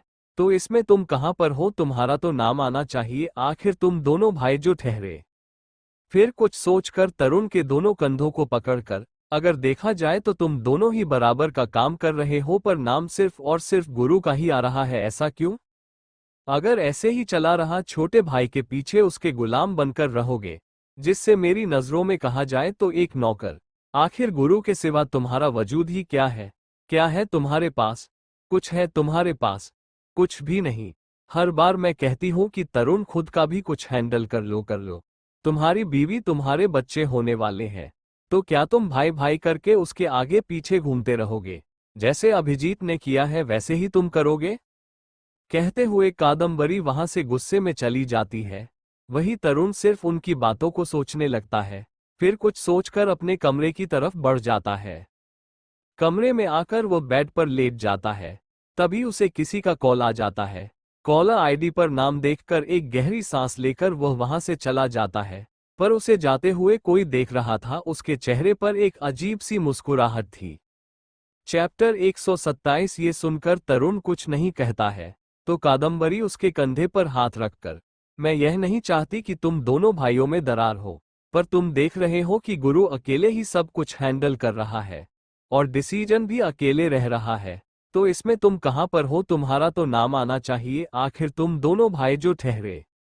फिर कुछ सोचकर तरुण के दोनों कंधों को पकड़कर, अगर देखा जाए तो तुम दोनों ही बराबर का काम कर रहे हो, पर नाम सिर्फ और सिर्फ गुरु का ही आ रहा है, ऐसा क्यों?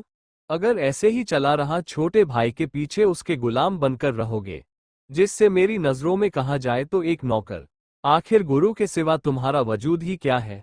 क्या है तुम्हारे पास? कुछ है तुम्हारे पास? कुछ भी नहीं। हर बार मैं कहती हूँ कि तरुण खुद का भी कुछ हैंडल कर लो। तुम्हारी बीवी, तुम्हारे बच्चे होने वाले हैं, तो क्या तुम भाई भाई करके आओगे? जैसे अभी जितने किया है वैसे ही तुम करोगे? कहते हुए कादम्बरी वहां से गुस्से में चली जाती है। वही तरुण सिर्फ उनकी बातों को सोचने लगता है, फिर कुछ सोचकर अपने कमरे की तरफ बढ़ जाता है। कमरे में आकर वो बेड पर लेट जाता है। तभी उसे किसी का कॉल आ जाता है। कॉलर आईडी पर नाम देखकर एक गहरी सांस लेकर वह वहां से चला जाता है, पर उसे जाते हुए कोई देख रहा था। उसके चेहरे पर एक अजीब सी मुस्कुराहट थी। तरुण के जाने के बाद एक साया वहां से गुजरते हुए मुस्कुराकर, लगता है आग लग चुकी है, अब देखना है यह आग कब पूरे राणा परिवार को जलाते हैं। कहते हुए वो साया कहीं गायब सा हो जाता है। उसके गायब होने के बाद वहां पर कादम्बरी आ जाते हैं। वहां पर एक गहरी सांस लेकर तरुण को जाते हुए देख रहे थे, फिर अपना सर हिलाकर वहां से चली जाती है। वही एक अंधेरे सी जगह पर दो शख्स जिन राशियों से बांधा गया था और उनके चेहरे पर मास्क लगाया हुआ था, दोनों ही दर्द से चिल्ला रहे थे, क्योंकि उनके स्किन को खंजर से काटा जा रहा था। उनके शरीर के हर एक हिस्से को हल्का हल्का काट लिया था, जिससे सिर्फ और सिर्फ उनके शरीर के हिस्से हैं कट हो जाए, जिसके सिर्फ उसे दर्द महसूस है, बाकी वह मरे ना। उसे जगह पर दो कार आकर रुक जाती है। दो कारों में से एक कार से तो गुरु और भूरा आ जाता है। वह दोनों ही उसे जगह के अंदर आ जाने लगते हैं और पीछे पीछे चार और बॉडीगार्ड्स आ जाते हैं। वो पूरा इलाका बॉडीगार्ड से घिरा हुआ था। गुरु जैसे ही अंदर आता है तो उसे चीख की आवाज सुनाई देती है, जिससे वह अपनी आंखें बंद कर लेता है। उसके चेहरे पर एक सुकून भरी मुस्कुराहट आ जाती है, जैसे कि वह चीखने और दर्द भरी आवाज है उसके दिल को एक ठंडक और सुकून दे रही है। गुरु जैसे ही अंदर आता है तो सामने का नजारा देखकर उसके चेहरे पर एक बड़ी सी मुस्कुराहट आ जाती है, क्योंकि पूरे फ्लो पर सिर्फ और सिर्फ खून ही था। खून के सिवा आधे से ज्यादा उन लोगों की शरीर की स्किन भी थी, जिसे चमड़ी कह सकते हैं, वो सारी जमीन पर बिखरी हुई थी। उनकी उंगलियां उनके पैरों की उंगलियों से लेकर वैसे पूरे फर्श पर फेंके गए थे। अगर उन दोनों को देखा जाए तो उन लोगों की हड्डियां भी दिख रही थी, क्योंकि उनकी स्किन ऐसे काटी गई थी कि किसी प्रोफेशनल शेफ की तरह किसी चिकन को काटा गया हो। वही गुरु अंदर आकर सीधा अपने चेयर पर जाकर बैठ जाता है। उसके आते हैं वह सभी बॉडीगार्ड्स अपनी अपनी जगह लेने लगते हैं और उन दोनों आदमियों से 2 कदम की दूरियां बना लेते हैं। तभी गुरु हाथों से ही उन दोनों आदमियों के चेहरे का मास्क निकालने को कह देता है, जिससे वो बॉडीगार्ड्स उस आदमी का मास्क निकालने में लग जाते हैं। उन दोनों का मास्क निकालते हैं। वैसे ही उन दोनों के चेहरे को देखकर कोई भी डर सकता है, क्योंकि उन दोनों के चेहरे में आंसू से लेकर पूरा चेहरा आधे से ज्यादा कटा हुआ था और उनकी चमड़ी तो उनके चेहरे से नीचे की ओर आ रही थी, जो और भी डरावनी और बदसूरत लग रही है। वही गुरु एक के ऊपर दूसरा पैरा डाले उन दोनों की तरफ देखकर, क्या हुआ, मेरे आदमी होने ज्यादा दर्द दे दिया? मैंने तो सिर्फ थोड़ा सा ही खातेदानी करने के लिए कहा था। इन लोगों ने तो पूरा गुस्सा ही निकाल ऊ सो बैड। कहते हुए वह अपने बॉडीगार्ड की तरफ देखकर बुरा सा मुंह बनाकर, मैंने क्या कहा था तुम्हें किसकी चमड़ी को अच्छे से निकलने को? पर देखो तुम लोगों ने तो आधे से ज्यादा तो चमड़ी बचा कर रखी है। ये तो बहुत गलत बात है, अब इसे काटेगा कौन? वो कह रहा था तो नॉर्मल वे में, पर उसकी बातें डेंजरस थी। वही वो दोनों आदमी इतने तो होश में थे कि वह सामने वाली की बातों को समझ सके। सामने वाले की बात सुनकर वह दोनों की हड्डियां पूरी तरह से ठंडी हो जाती है। उनके हाथ पैर कांपने लगते हैं। पहले से ही उन्हें दर्द हो रहा था और ऊपर से गुरु की ऐसी बातें जिससे उनकी पूरी बॉडी डर से कांपने लगी थी। तभी उनमें से एक अपने लड़खड़ाते हुए, जो उसके आधे से ज्यादा होठों काट चुके थे, उन होठों के साथ बड़ी हिम्मत करके, तुम आखिर करना क्या चाहते हो हमारे साथ? तुम सब मारना चाहते हो तो मार दो, पर ऐसे मत मारो, हम और नहीं सह सकते। सामने वाले की बात पर गुरु जोर जोर से हंसने लगता है। उसकी हंसी पूरे कमरे में गूंज रही थी और उसे हंसी की आवाज हर किसी के कान खड़े कर रहे थे, क्योंकि वह हंसी सिर्फ हंसी नहीं बल्कि सभी के कानों में एक डेंजरस साउंड कर रही थी। हर किसी के चेहरे पर पसीना आ रहा था, क्योंकि उस हंसी में गुरु का गुस्सा साफ साफ झलक रहा था। यहां तक कि भूरा बहुत भरोसे 2 कदम की दूरी पर खड़ा हो जाता है। तभी गुरु अपने जगह से खड़ा होकर अपने कोट को निकालकर अपनी अपने शर्ट के स्लीव्स को ऊपर की ओर घूमते हुए अपने हाथों की मुठिया बना लेता है। दोनों ही हाथों की स्लीव्स को ऊपर करने के बाद वह अपनी गर्दन को दाएं बाएं करके अपने शर्ट के 3 बटन को खोलकर अपने हाथ आगे कर देता है। तो 2 बॉडीगार्ड्स आकर उसे ग्लव्स पहना देते हैं। ग्लव्स को पहनने के बाद वह अपने हाथों में 2 मशीनों को पकड़ लेता है, जिससे आपस में जोड़ने के बाद एक कारण सा वाइब्रेट होने लगता है और उसे कर्ट के वाइब्रेशन से के चेहरे पर पसीना आने लगता है। वही गुरु अपने हाथों में पकड़ी इलेक्ट्रिक मशीन, जिसे आपस में जोड़ने के बाद एक वाइब्रेशन क्रिएट होता है, वो जैसे से उसे आपस में जोड़ने से उसे कर्ट की एक बड़ी सी लाइन दिखने लगी थी। उस लाइन को देखकर वो उनके हाथ पैर कांपने लगे थे। वही गुरु सिर्फ मुस्कुराते हुए उसे आदमी की तरफ बढ़ रहा था। उसे आदमी की तरफ बढ़कर वह दोनों वायर उसके हड्डी जो के बीचों बीच रख देता है, जिससे वह आदमी दर्द से करने लगता है। वो चिल्ला रहा था क्योंकि वह पूरे कट उसके हड्डियों से होते हुए उसके पूरे शरीर में फैल रहा था, जिससे उसका दिल धड़काना कम हो रहा था और उसका दिमाग फटने की कगार पर आ चुका था। पर जैसे ही गुरु उसके सर पर लगा देता है, वह आदमी कर्ट अब सह नहीं सकता, तो वह उसे बाइक को निकाल देता है और फिर उसी के ही साइड में दूसरे वाले आदमी के सर पर रख देता है। वह ऐसे ऐसे कर रहा था जिससे वो उन दोनों को मरने भी नहीं दे रहा था और सुकून से सांस लेने भी नहीं दे रहा था। लास्ट जब वह थक चुका था, तो वह दोनों मशीन वही साइड में रखकर अपने हाथों जो ग्लव्स पहने थे, उसे निकाल कर फेंकते हुए, अब मैं बहुत थक चुका हूं, 2 दिन से मेरे शेर भूखे भी हैं, उन्हें कटा हुआ मांस बहुत अच्छा पसंद है, कहते हुए अपने बॉडीगार्ड्स की तरफ देखता है, जो अपना सर हिलाकर उन दोनों आदमियों की तरफ बढ़ जाते हैं, जो आधे से ज्यादा तो मर ही चुके थे। वह बॉडीगार्ड उन दोनों आदमी पर अपना काम चालू कर देते हैं।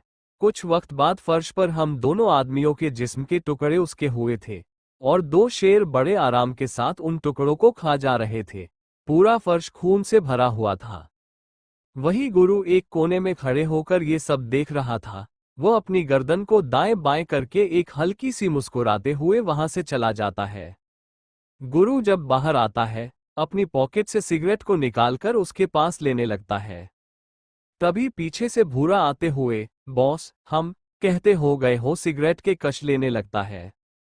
भूरा एक गहरी सांस लेकर, कल मीटिंग है और इस मीटिंग में सर आना है, पर हमारी एक रैली जाने वाली है, वो भी नायक के इला कैसे गुजरने वाली है। ये सुनकर गुरु अपनी एक आईब्रो पर करके, तो प्रॉब्लम किस बात की है?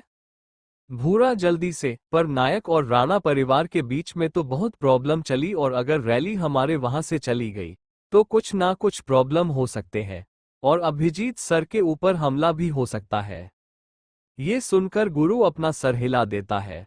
वह सोचते हुए, कल है ना, हम कल देख लेंगे, फिलहाल जो काम दिया है वह भी कर लो। कार में बैठ जाता है, वही उसकी आगे वाली सीट पर भूरा बैठ जाता है और दोनों ही वहां से चले जाते हैं। वहीं पीछे पीछे दो कार और भी आ जाती है। वही एक अंधेरे सी जगह पर वही आदमी जिसे चार से बांधा गया था, वह अपनी आंखें बंद किया सिर्फ मुस्कुराए जा रहा था। तभी वहां का मेन गेट खुलता है और एक शख्स अपने टाई को लूज करते हुए अंदर आ रहा था। इस समय उसका चेहरा पूरी तरह से गुस्से में लाल था और चेहरे पर नफरत साफ साफ देखी जा सकती थी। आते ही उस आदमी के चेहरे पर दो मुक्के मार देता है और उसके जबड़े को कस के पकड़कर गुस्से में गुराते हुए, आखिर क्या ख्याल आया भी लाया था उस कुत्ते को जो वह मुझे काटने को दौड़ रहा है। साले में इतनी हिम्मत कैसे आ गई। मैंने सोचा था कि बच्चा है छोड़ दूंगा, पर नहीं, ये तो शैतान निकला। शैतान, मेरे प्लेन को पूरी तरह से बर्बाद कर दिया इस कुत्ते ने।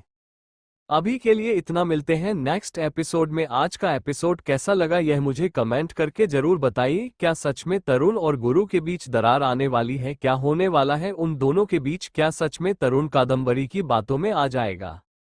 चैप्टर 128। वही एक अंधेरे सी जगह पर वही आदमी जिसे चार से बांधा गया था, वो अपनी आंखें बंद किया सिर्फ मुस्कुराए जा रहा था।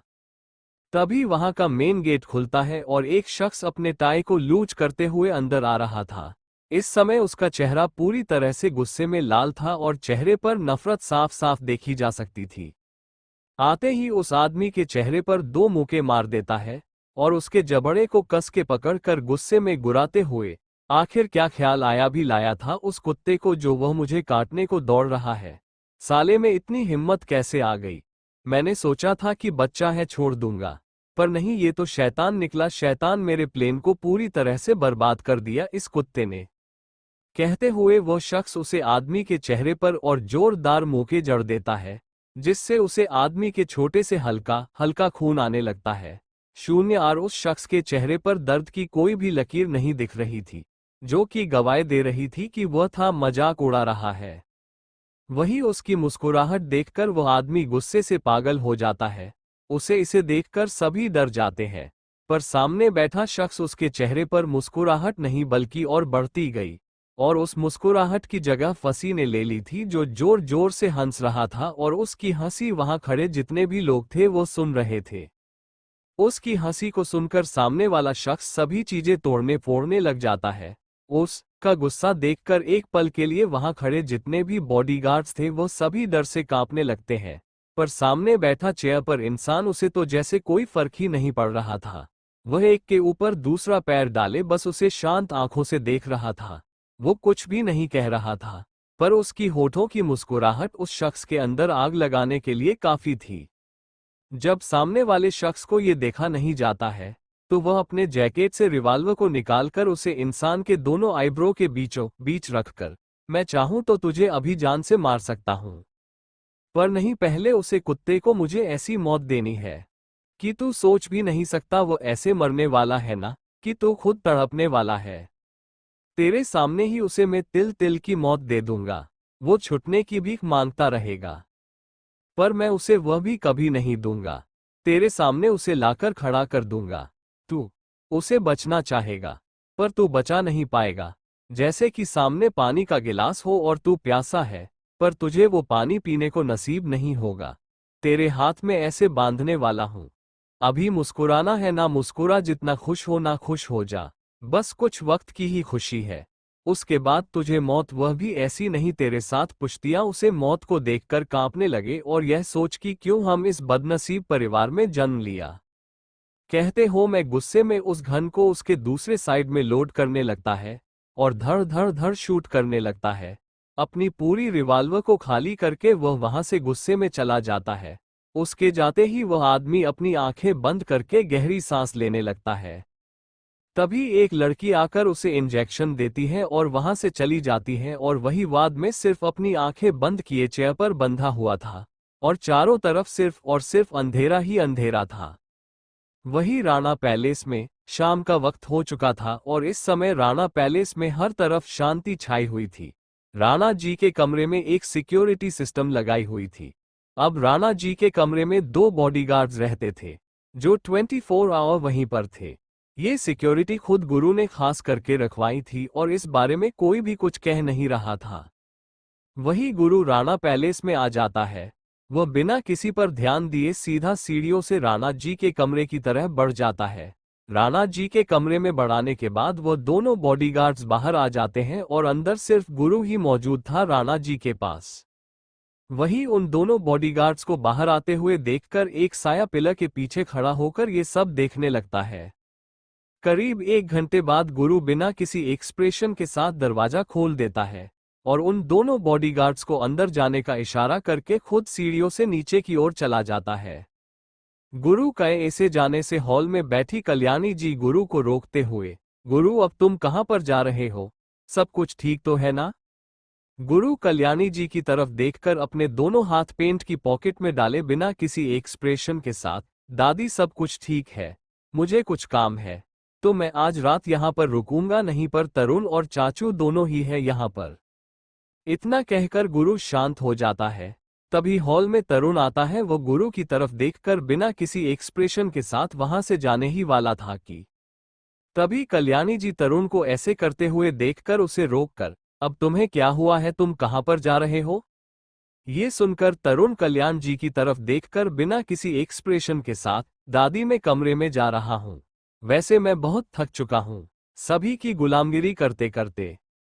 तरुण की ऐसी बात सुनकर कल्याणी जी ना समझी में, मतलब क्या है, क्या किया है तुमने?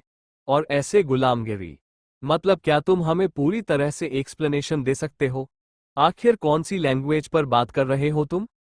ये सुनकर तरुण चिल्लाते हुए गुस्से में, मतलब क्या है दादी, मैं हमेशा ही भाई के पीछे रहकर उसकी गुलामगिरी ही तो कर रहा हूं, चाहे मैं कुछ भी करूं, पर सभी भाई की ही तारीफ करते हैं, तो मेरा क्या है? हर टाइम सिर्फ भाई के पीछे रहकर उसी की तो गुलामगिरी कर रहा हूं। आज मेरा क्या है? जहां भी जाओ सिर्फ गुरु भाई गुरु भाई गुरु भाई का ही नाम आ रहा है। मेरा कहां पर नाम है? ना ही आपने कभी मुझे समझा है उस काबिल। हर बार आप भाई की साइड लेते हो। मेरा क्या है? मेरा इस घर में कोई वजूद है? तब तक अभिजीत भी वहां पर आया हुआ था। वह ये सुनकर तरुण पर चिल्लाते हुए, तरुण ये कौन सी लैंग्वेज में तुम अपनी दादी से बात कर रहे हो? लगता है तुम अपने मैनर्स भूल चुके हो। ऐसी कोई बात करता है दादी से? ये सुनकर तरुण चिल्लाते हुए, मैनर्स मतलब क्या है पापा? जैसे आप बड़े पापा के पीछे रहकर उनकी गुलामगिरी करते थे, वैसे मैं भी वही करूं। आप भी चाहते हैं कि मैं आपकी तरह बनूं। सॉरी डैड, यह मुझे नहीं होगा। आप चाहे जैसे भी जी सकते हो, मैं ऐसे नहीं जी सकता। मेरी भी एक जिंदगी है, मेरी भी एक फैमिली बनने वाली है। मैं किसी की गुलामगिरी करके अपनी पूरी जिंदगी वैसे तो नहीं रह सकता। और वैसे भी आप तो हमेशा ही बड़े पापा के पीछे पीछे रहकर उन्हें आगे करने लगे। अगर आज बड़े पापा होते ना तो आपको पॉलिटिक्स में कोई जगह नहीं होती, बल्कि आप तो उनके पीछे रहकर सभी कम हैंडल करते। और बड़े पापा वह तो बिना किसी भी टेंशन के पॉलिटिक्स में अपनी चेयर पर आराम के साथ बैठ जाते। अच्छा ही हुआ आज बड़े पापा। तभी तरुण को अपने चेहरे पर एक जोरदार मुक्का महसूस होता है और एक तरफ को गिर जाता है।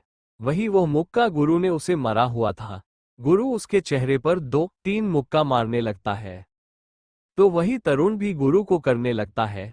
दोनों के बीच हाथापाई शुरू होने लगती है। तभी अभिजीत उन दोनों को रोकने लगता है, जिससे गुरु और तरुण अलग अलग हो जाते हैं। अभिजीत उन दोनों की तरफ देखकर चिल्लाते हुए, आखिर तुम दोनों के बीच ये सब हो क्या रहा है? तरुण कौन सी बात कर रहे हो? गुरु तुम्हारा भाई है, वह हर एक डिसीजन तुम्हारे लिए सही लेगा। तुम ऐसे कैसे उससे बात कर सकते हो? ये सुनकर तरुण गुस्से में चिल्लाते हुए, भाई ये तो क्या हुआ? हर वक्त उसकी गुलामी करते फिरता बेटू, जैसे आपने किया था। मुझे यह नहीं होगा और वैसे भी मुझे इस घर में भी नहीं रहना है। आप मुझे मेरा हिस्सा दे दीजिए। बस हो गया। मैं अपनी जिंदगी आगे जी सकता हूं, मुझे किसी के पैरों के नीचे रहना नहीं है। कहते हुए तरुण वहां से चला जाता है। वही गुरु बिना कुछ बोले वहां से गुस्से में चला जाता है। पर जाते हुए वह अभिजीत की तरफ देखकर, अपने बेटों को जरा लगाम दीजिए चाचू, बहुत बोलने लगा है। ऐसा ना हो कि मेरा गुस्सा इस पर फूट, और आपको पता है कि मेरा अगर गुस्सा फूट गया तो क्या हो सकता है। कहते हुए गुरु वहां से चला जाता है। वही कल्याणी जी सोफे पर बैठकर अपने सर को अपने दोनों हाथों में पकड़े उदासी भरी स्वर में, आखिर हो क्या रहा है मेरे घर में। दोनों भाई आपस में लड़ने लगे हैं। एक दूसरे के खून के पबया से नते जा रहे हैं। जो कभी हुआ नहीं वह अब होता जा रहा है। आखिर क्या होने वाला है इस परिवार में। वहां राणा जी बेड पर लेटे हुए हैं, यहाँ पर गुरु और तरुण। कहते हुए कल्याण जी की आंखों में आंसू आने लगते हैं। वहीं अभिजीत कल्याणी जी की हालत को देखकर नीलिमा को उन्हें रूम में ले जाने के लिए कह देता है। तो वही अभिजीत भी सोफे पर बैठकर अपने सर पर दोनों हाथ रखकर वहीं पर बैठ जाता है। उनके चेहरे पर भी परेशानी और डर दोनों ही देख रहा था। वही ऊपर खड़ी कादम्बरी यह सब देख रही थी। वो गहरी सांस लेकर कुछ सोचते वेटर उनके कमरे की तरफ बढ़ जाती है। वो जैसे ही तरुण के कमरे में आती है तो कमरे का हाल देखकर वह अपना सर हिला देती हैं, क्योंकि पूरा कमरा किसी कबाड़ खाने से कम नहीं लग रहा था। पूरे कमरे में हर तरफ तारू ने सारी चीज फेंकी हुई थी, जो टुकड़े टुकड़े हो चुकी थी, और तरुण एक सोफे पर बैठा सिगरेट के कश ले रहा था। इस समय उसके शर्ट के 2-3 बटन टूट चुके थे और हल्का सा मुंह से खून आ रहा है। क्या सच में तरुण गुरु से नफरत करने लगा है? चैप्टर 129। कहते हुए कल्याण जी की आंखों में आंसू आने लगते हैं। वहीं अभिजीत कल्याणी जी की हालत को देखकर नीलिमा को उन्हें रूम में ले जाने के लिए कह देता है। तो वही अभिजीत भी सोफे पर बैठकर अपने सर पर दोनों हाथ रखकर वहीं पर बैठ जाता है। उनके चेहरे पर भी परेशानी और डर दोनों ही देख रहा था। वही ऊपर खड़ी कादम्बरी यह सब देख रही थी। वो गहरी सांस लेकर कुछ सोचते वेटर उनके कमरे की तरफ बढ़ जाती है। वो जैसे ही तरुण के कमरे में आती है तो कमरे का हाल देखकर वह अपना सर हिला देती हैं, क्योंकि पूरा कमरा किसी कबाड़ खाने से कम नहीं लग रहा था। पूरे कमरे में हर तरफ तारू ने सारी चीज फेंकी हुई थी, जो टुकड़े टुकड़े हो चुकी थी, और तरुण एक सोफे पर बैठा सिगरेट के कश ले रहा था। इस समय उसके शर्ट के 2-3 बटन टूट चुके थे और हल्का सा मुंह से खून आ रहा है।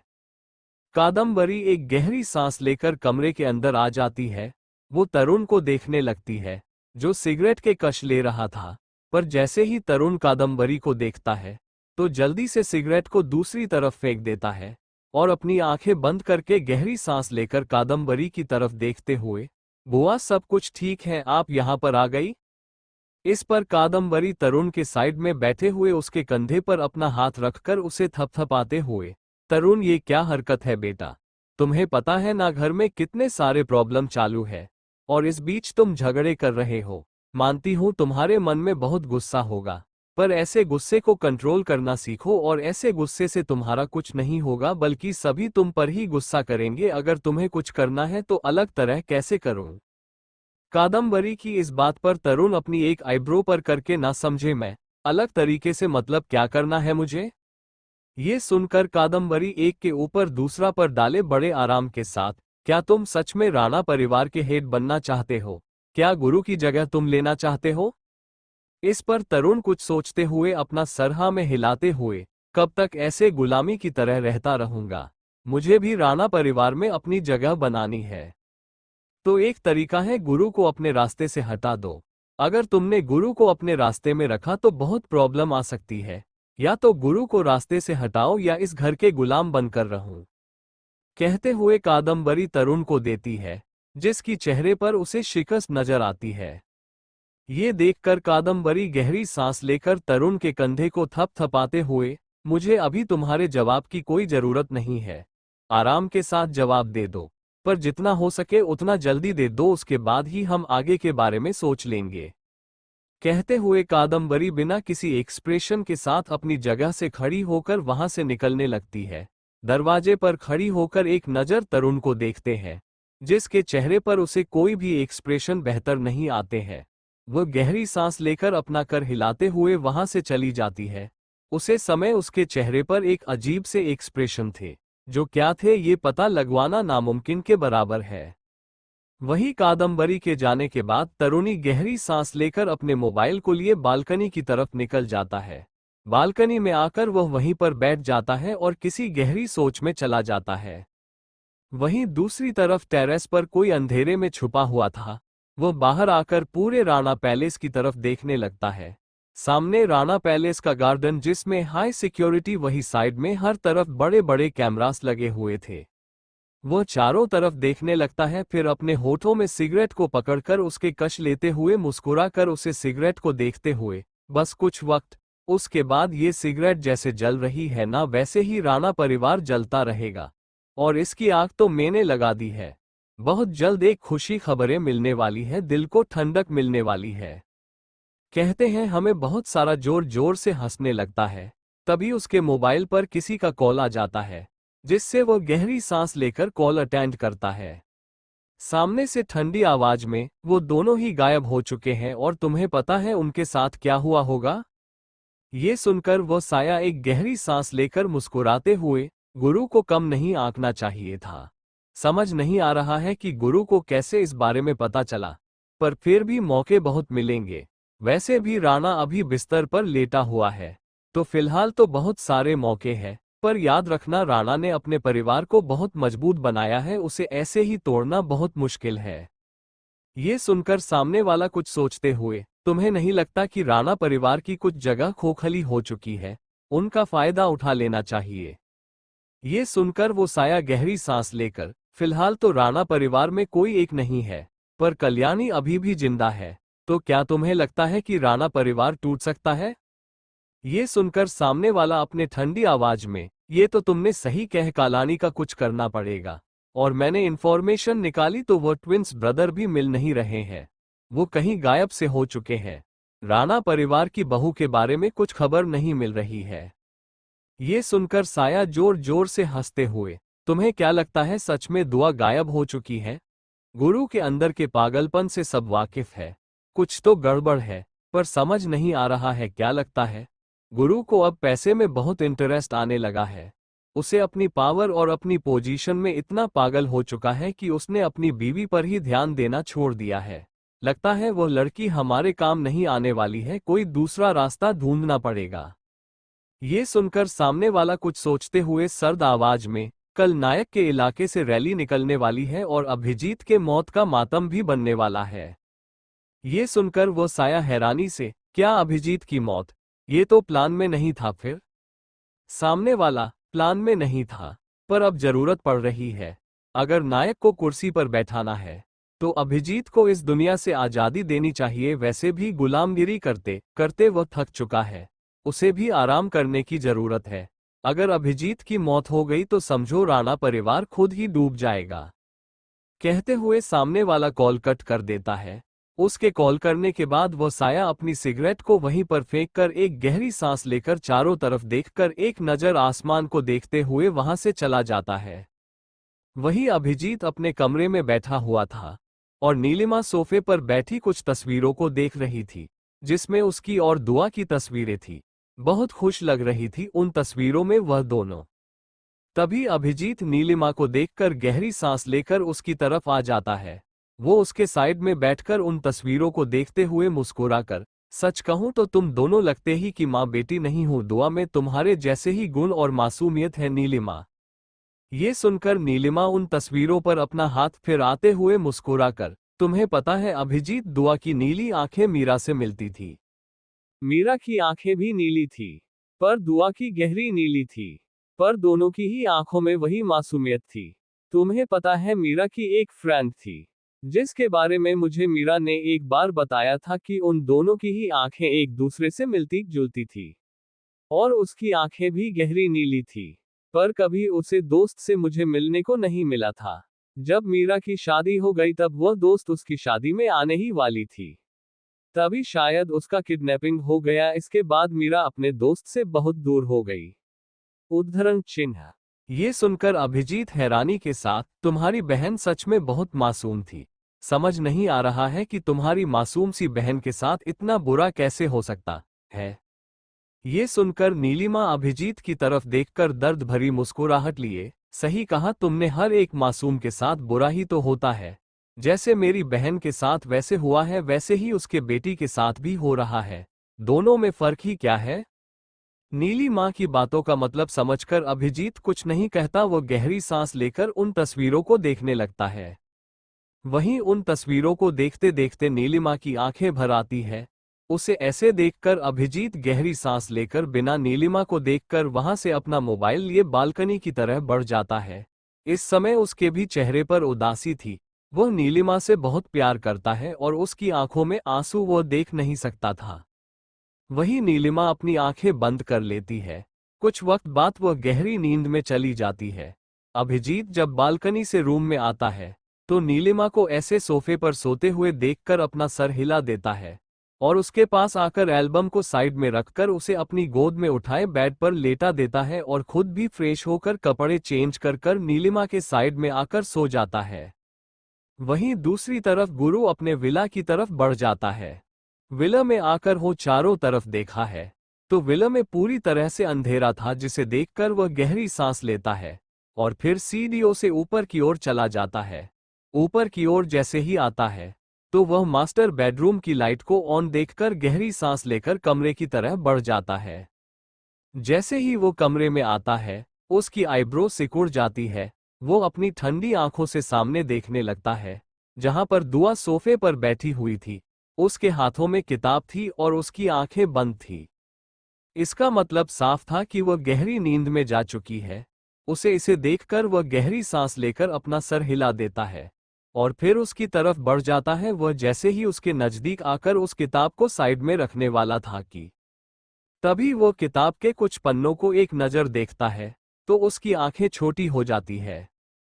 क्या सच में तरुण गुरु को मारने के बारे में सोच पाए हैं? क्या सच में सर उनके अंदर इतनी नफरत आ चुकी है गुरु के लिए?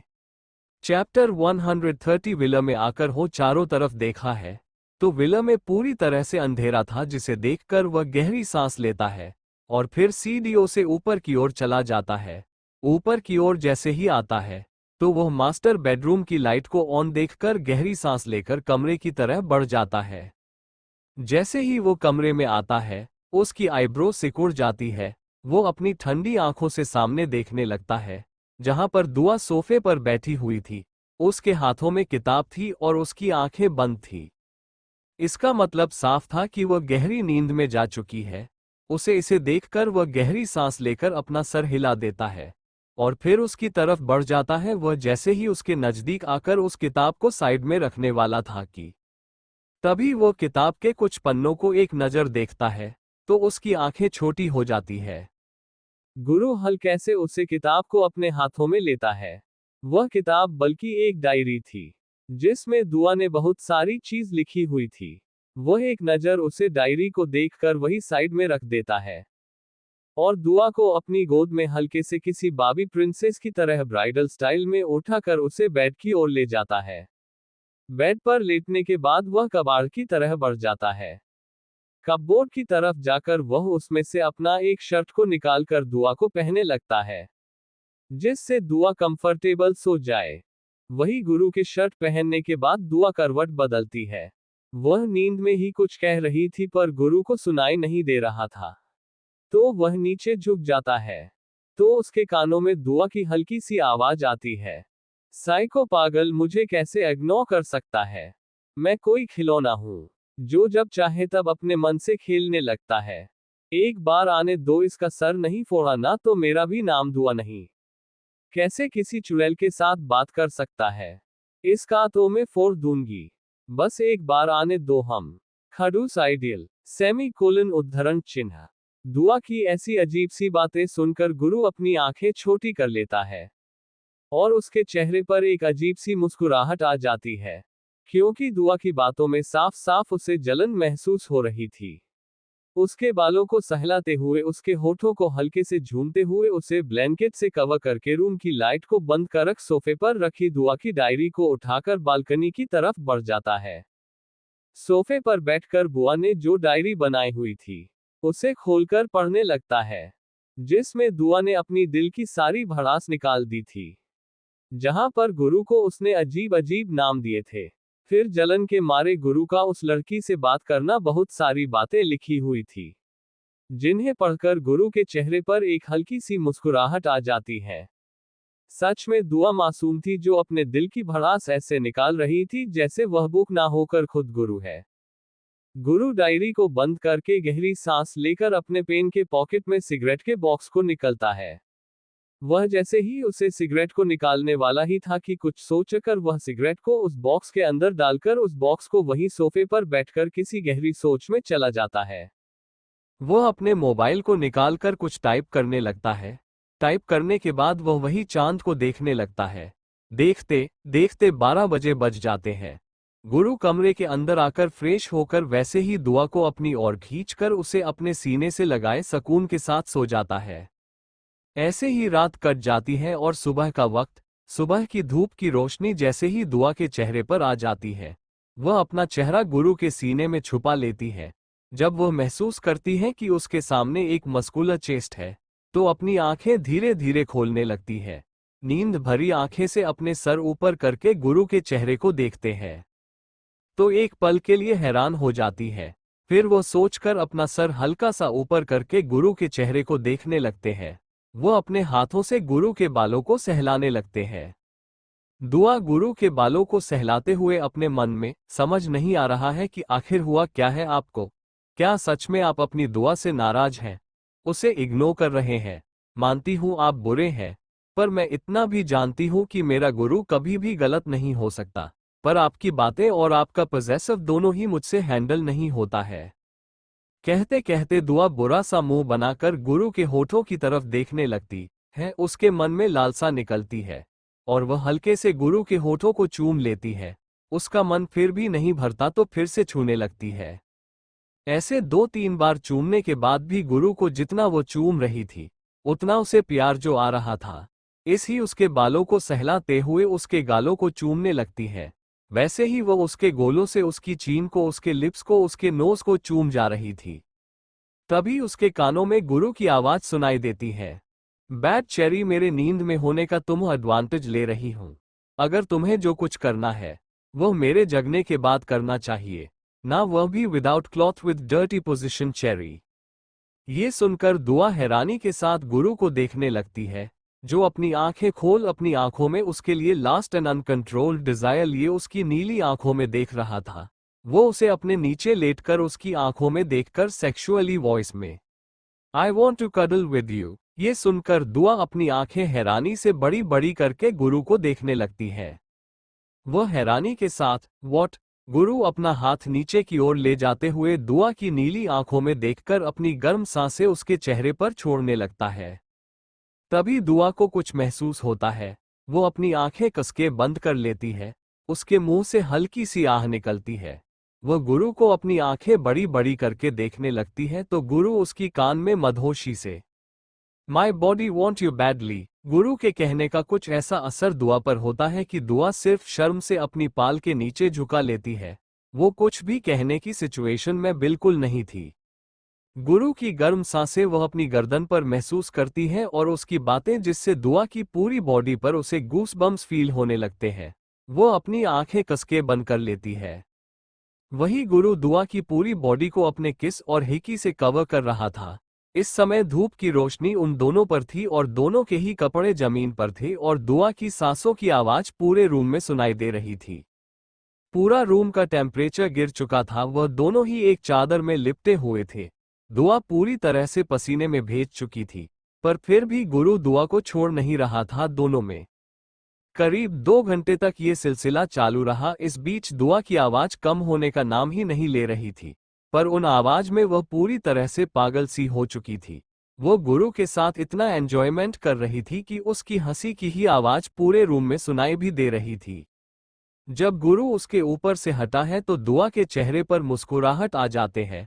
उसका पूरा चेहरा लाल हो चुका था, पर उस चेहरे पर ग्लो साफ साफ दिख रहा था और ऊपर से धूप की रोशनी उसके चेहरे पर आ रही थी, जिससे वो और भी ज्यादा खूबसूरत दिख रही थी। गुरु का मन तो बहुत कुछ करने का कर रहा था, पर फिलहाल दुआ बहुत ही थक चुकी थी, तो वो उसे वैसे ही बिना कपड़ों के अपनी गोद में उठा लेता है, जिससे दुआ शर्म से अपनी आंखें बंद कर लेती है। तो वही गुरु से वॉशरूम की ओर ले जाता है। उसे अच्छे से फ्रेश करने के बाद उसे बेड पर बैठा देता है। इस समय दोनों ने ही कुछ कपड़े पहने नहीं थे, जिससे दुआ को और भी शर्म आ रही थी। वह ब्लैंकेट से खुद को कवर कर लेती है। वही गुरु उसके लिए कपड़े लाता है। उसे कपड़े पहनाने के बाद उसे अच्छे से रेडी करके वैसे ही अपनी गोद में उठाकर नीचे ले जाने लगता है। इस समय विला के मेड आ चुके थे। वही गुरु दुआ को डाइनिंग टेबल पर बैठकर खुद उसकी साइड में बैठ जाता है। कुछ देर बाद खाना आ जाता है। गुरु खाने को स्टार्ट करने ही वाला था कि तभी उसकी नज़र दुआ पर चली जाती है, जो बैठ ढंग होकर खाना खा रही थी। उसे ऐसे खाना खाते हुए देखकर गुरु के चेहरे पर ना दिखने वाली मुस्कुराहट आ जाती है। वो वैसे ही बिना किसी एक्सप्रेशन के साथ दुआ को देखते हुए खाना खा रहा था। वही दुआ के साइड में 2 फीमेल स्टाफ थी। वह दुआ को ऐसे खाना खाते हुए देखकर ऊपर से दुआ के गर्दन पर हिकी निशानों को देखकर समझ चुकी थी कि क्या हुआ होगा। उनके भी चेहरे पर हल्की सी शर्म की लाली आ जाती है। वो दोनों ही अपना सर नीचे करके मुस्कुराने लगती है। वही दुआ अपना खाना कंप्लीट करके खाने को देखते हुए छोटे बच्चों की तरह प्लेट को आगे करके, क्या मुझे और खाना मिल सकता है, मुझे बहुत भूख लगी है। ये सुनते ही वो दोनों फीमेल स्टाफ बिना देर किए दुआ के खानाने लगते हैं। इस बार दोनों ने ही दुआ की प्लेट को पूरी तरह से भर दिया था। इससे दुआ को कोई फिक्र नहीं थी। वह तो खाना खाए जा रही थी क्योंकि उसने रात को भी कुछ खाया नहीं था और सुबह का तो सभी को पता है। तो इसी वजह से उनसे इतनी भूख लगी थी कि उसका अपने खाने पर कोई भी कंट्रोल नहीं रहता है।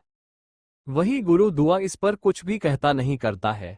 वह तो खुद उसकी प्लेट में खाना रखे जा रहा था और दुआ भी बड़े आराम के साथ खाना खाए जा रही थी जब उसका पेट भरता है। अभी के लिए इतना, मिलते हैं नेक्स्ट एपिसोड में। आज का एपिसोड कैसा लगा यह मुझे कमेंट करके जरूर बताइए और मैं आज 2 एपिसोड दे दूंगी तो जरूर पड़ेगा और ऐसे ही साथ देते रहिएगा। अब देखना यह है कि आगे क्या होता है। मैं क्या कोई कमेंट वगैरह नहीं करता है तो यार कमेंट्स वगैरह करते रहो, मैं देखती हूँ। तो कोई यार कमेंट्स करता नहीं है तो क्या हो क्या गया है। कमेंट करने वालों को जरा मुझे भी बताइए आपको स्टोरी कैसी लगी, कमेंट करें। थैंक्स।